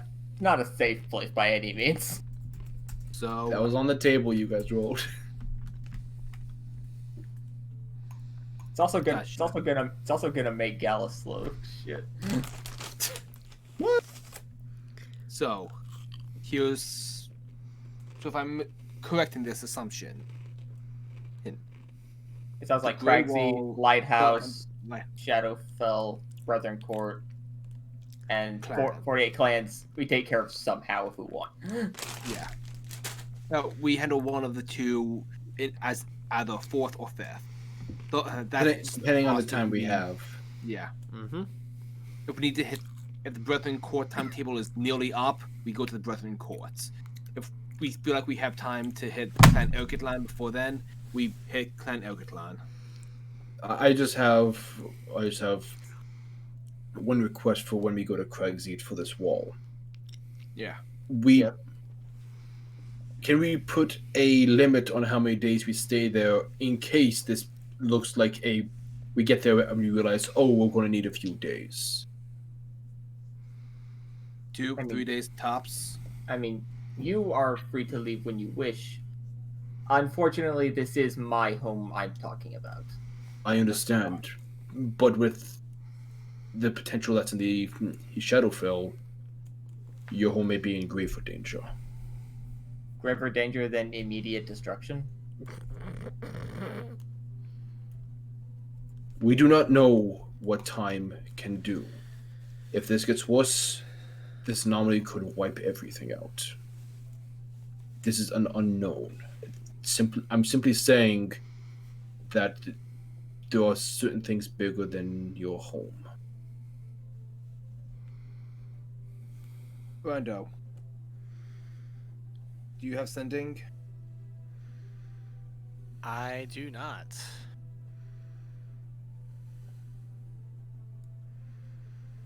I don't have sending either, in case you were wondering. I mean, if you give me like a day, half a day, 4 hours, I could probably get it. Why do you need sending? Talk to Malcolm. Get him to have eyes on the Shadowfell issue. Do not engage directly, but observe and inform us if things become worse. I have a question again. Sorry, Yeah. trying to catch up to all this. Yeah. Is this the same Malcolm Blackmore that there's a warrant out for? No. What Malcolm Blackmore? I promised someone that I wouldn't kill him. So I mean, it's a lich. Kind of hard to kill. That's If I not want- the point. I promised Maxine that I wouldn't kill I see. Sending the Lich to the Shadowfell would be the smart call, was it? For the paladin that would accompany her. Our company. him. Ideally, Maxine could go with him. Do you trust her to be covert? Oh, she is not stealthy. but No. to fight. Just both of us. No. No. Then we'd be sending them there to solve the problem. That being said, I trust her to keep him in line. Malcolm, for all his flaws, he'd protect her, just like I would.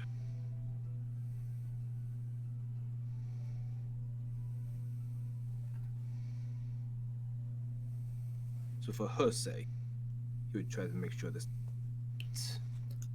So, question. I When do we head out? want him.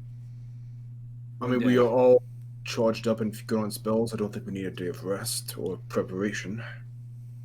I think we. I spent. I think we're all full up. Exactly. I actually spent all four of my first level spell slots making holy water. Okay. Oh no! Yeah, because I knew vampires were an option. Didn't you do that the day before? Oh wait, that no, was this is the same in day. Husband. Yeah. My bad. If you need any equipment, check with the armorer. Ed, Blackmore, I'd like to speak with you about something in private before we depart.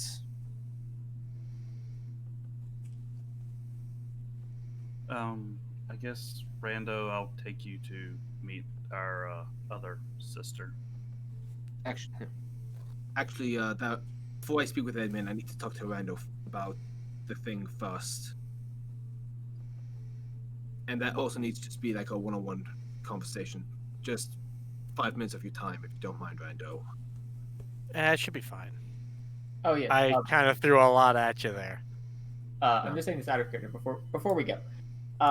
Rendo, if you would like to bring Ari, I think they would much enjoy meeting the person guarding my tower.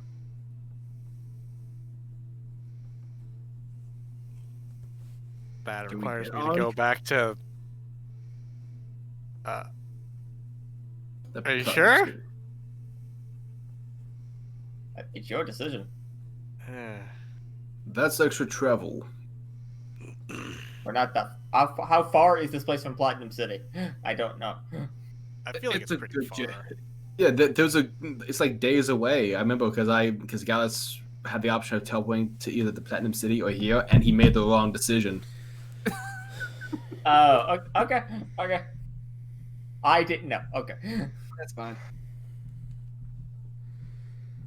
I mean, we have a spell circle here, so if we can teleport over and grab him, I guess we can. If we're taking the day to recoup your spell slots, then yeah, I might as well do shit. Well, I don't want to be that guy, but do we really need a bunch of level 1 spell slots? Yeah. How much do we need, Paylor? I don't know how many times you want cure wounds. That's a fair point. I know. Let me ask Rando. I got scorching ray at That Gallus. felt like a jab. Tell how much lay on hand you have. It was a jab at Storm. Don't worry. Enough. Why? Nothing. Man, I really hope you enjoyed your cleric while you had him. Whew, yeah. Next session, you're gonna die. On that note, I would like to wrap soon. Is there anything Right, else that y'all yeah. wanted to do? I just wanted to quickly have a one-on-one with Rando, just solidifying something before we head up on the next adventure. Sure thing. As real quick, as Tala leaves the room, she just kind of quietly whispers to Merrick, "Please be objective in this, Commander," and just keeps going.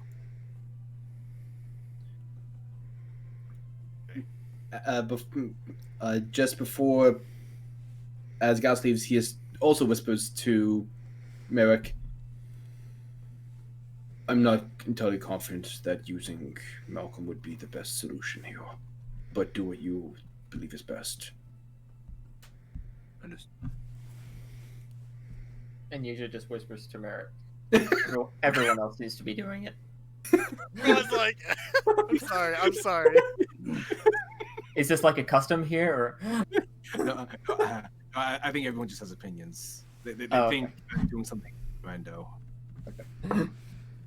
Gallus comes back whispering Random's ear, "I'm going to the kitchen. Do you need anything?" I'm gonna whisper in your ear, "Hail Hydra." Okay. Okay, seriously though. Yeah, Okay. about this soon. How long did you know about Malcolm and Maxine? They have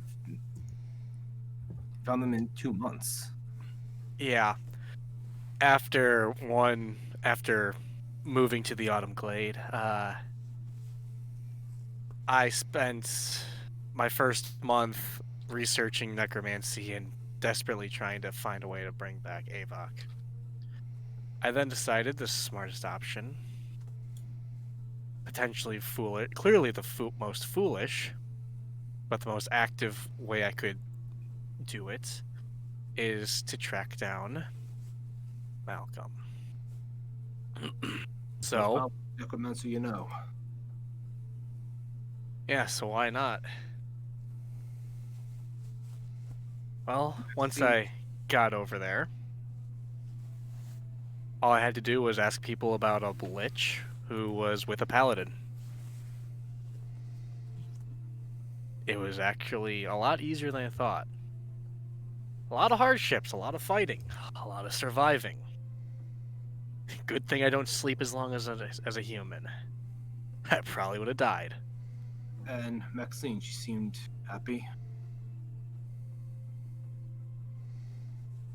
Well, she was still on her quest for chords, so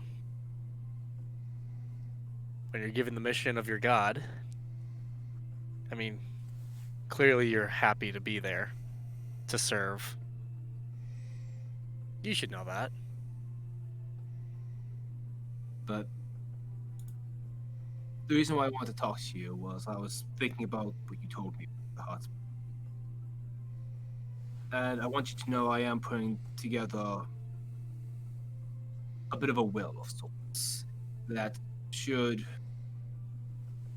after I leave, or, well, after I die, the powers of the Inquisition will be divided so that no one person can abuse them. But if I die before then, before Eclipse is defeated, I made you the second command of the Platinum Wardens. I'd like to raise you to the position of Inquisitor if I die before Eclipse is defeated.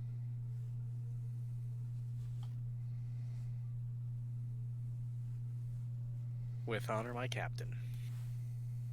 There's a little salute. Merrick just hugs Rando. The feels. Thank you. I honestly mean this when I say you're the boss.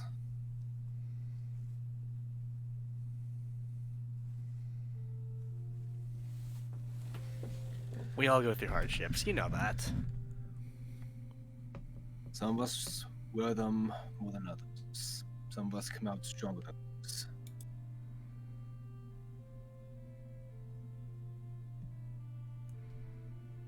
Well, I'll have to save the goddamn world again, then.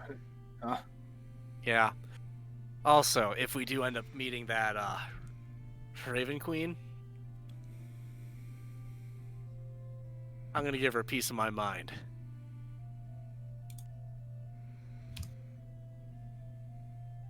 And with that, we will end tonight's session. Yo!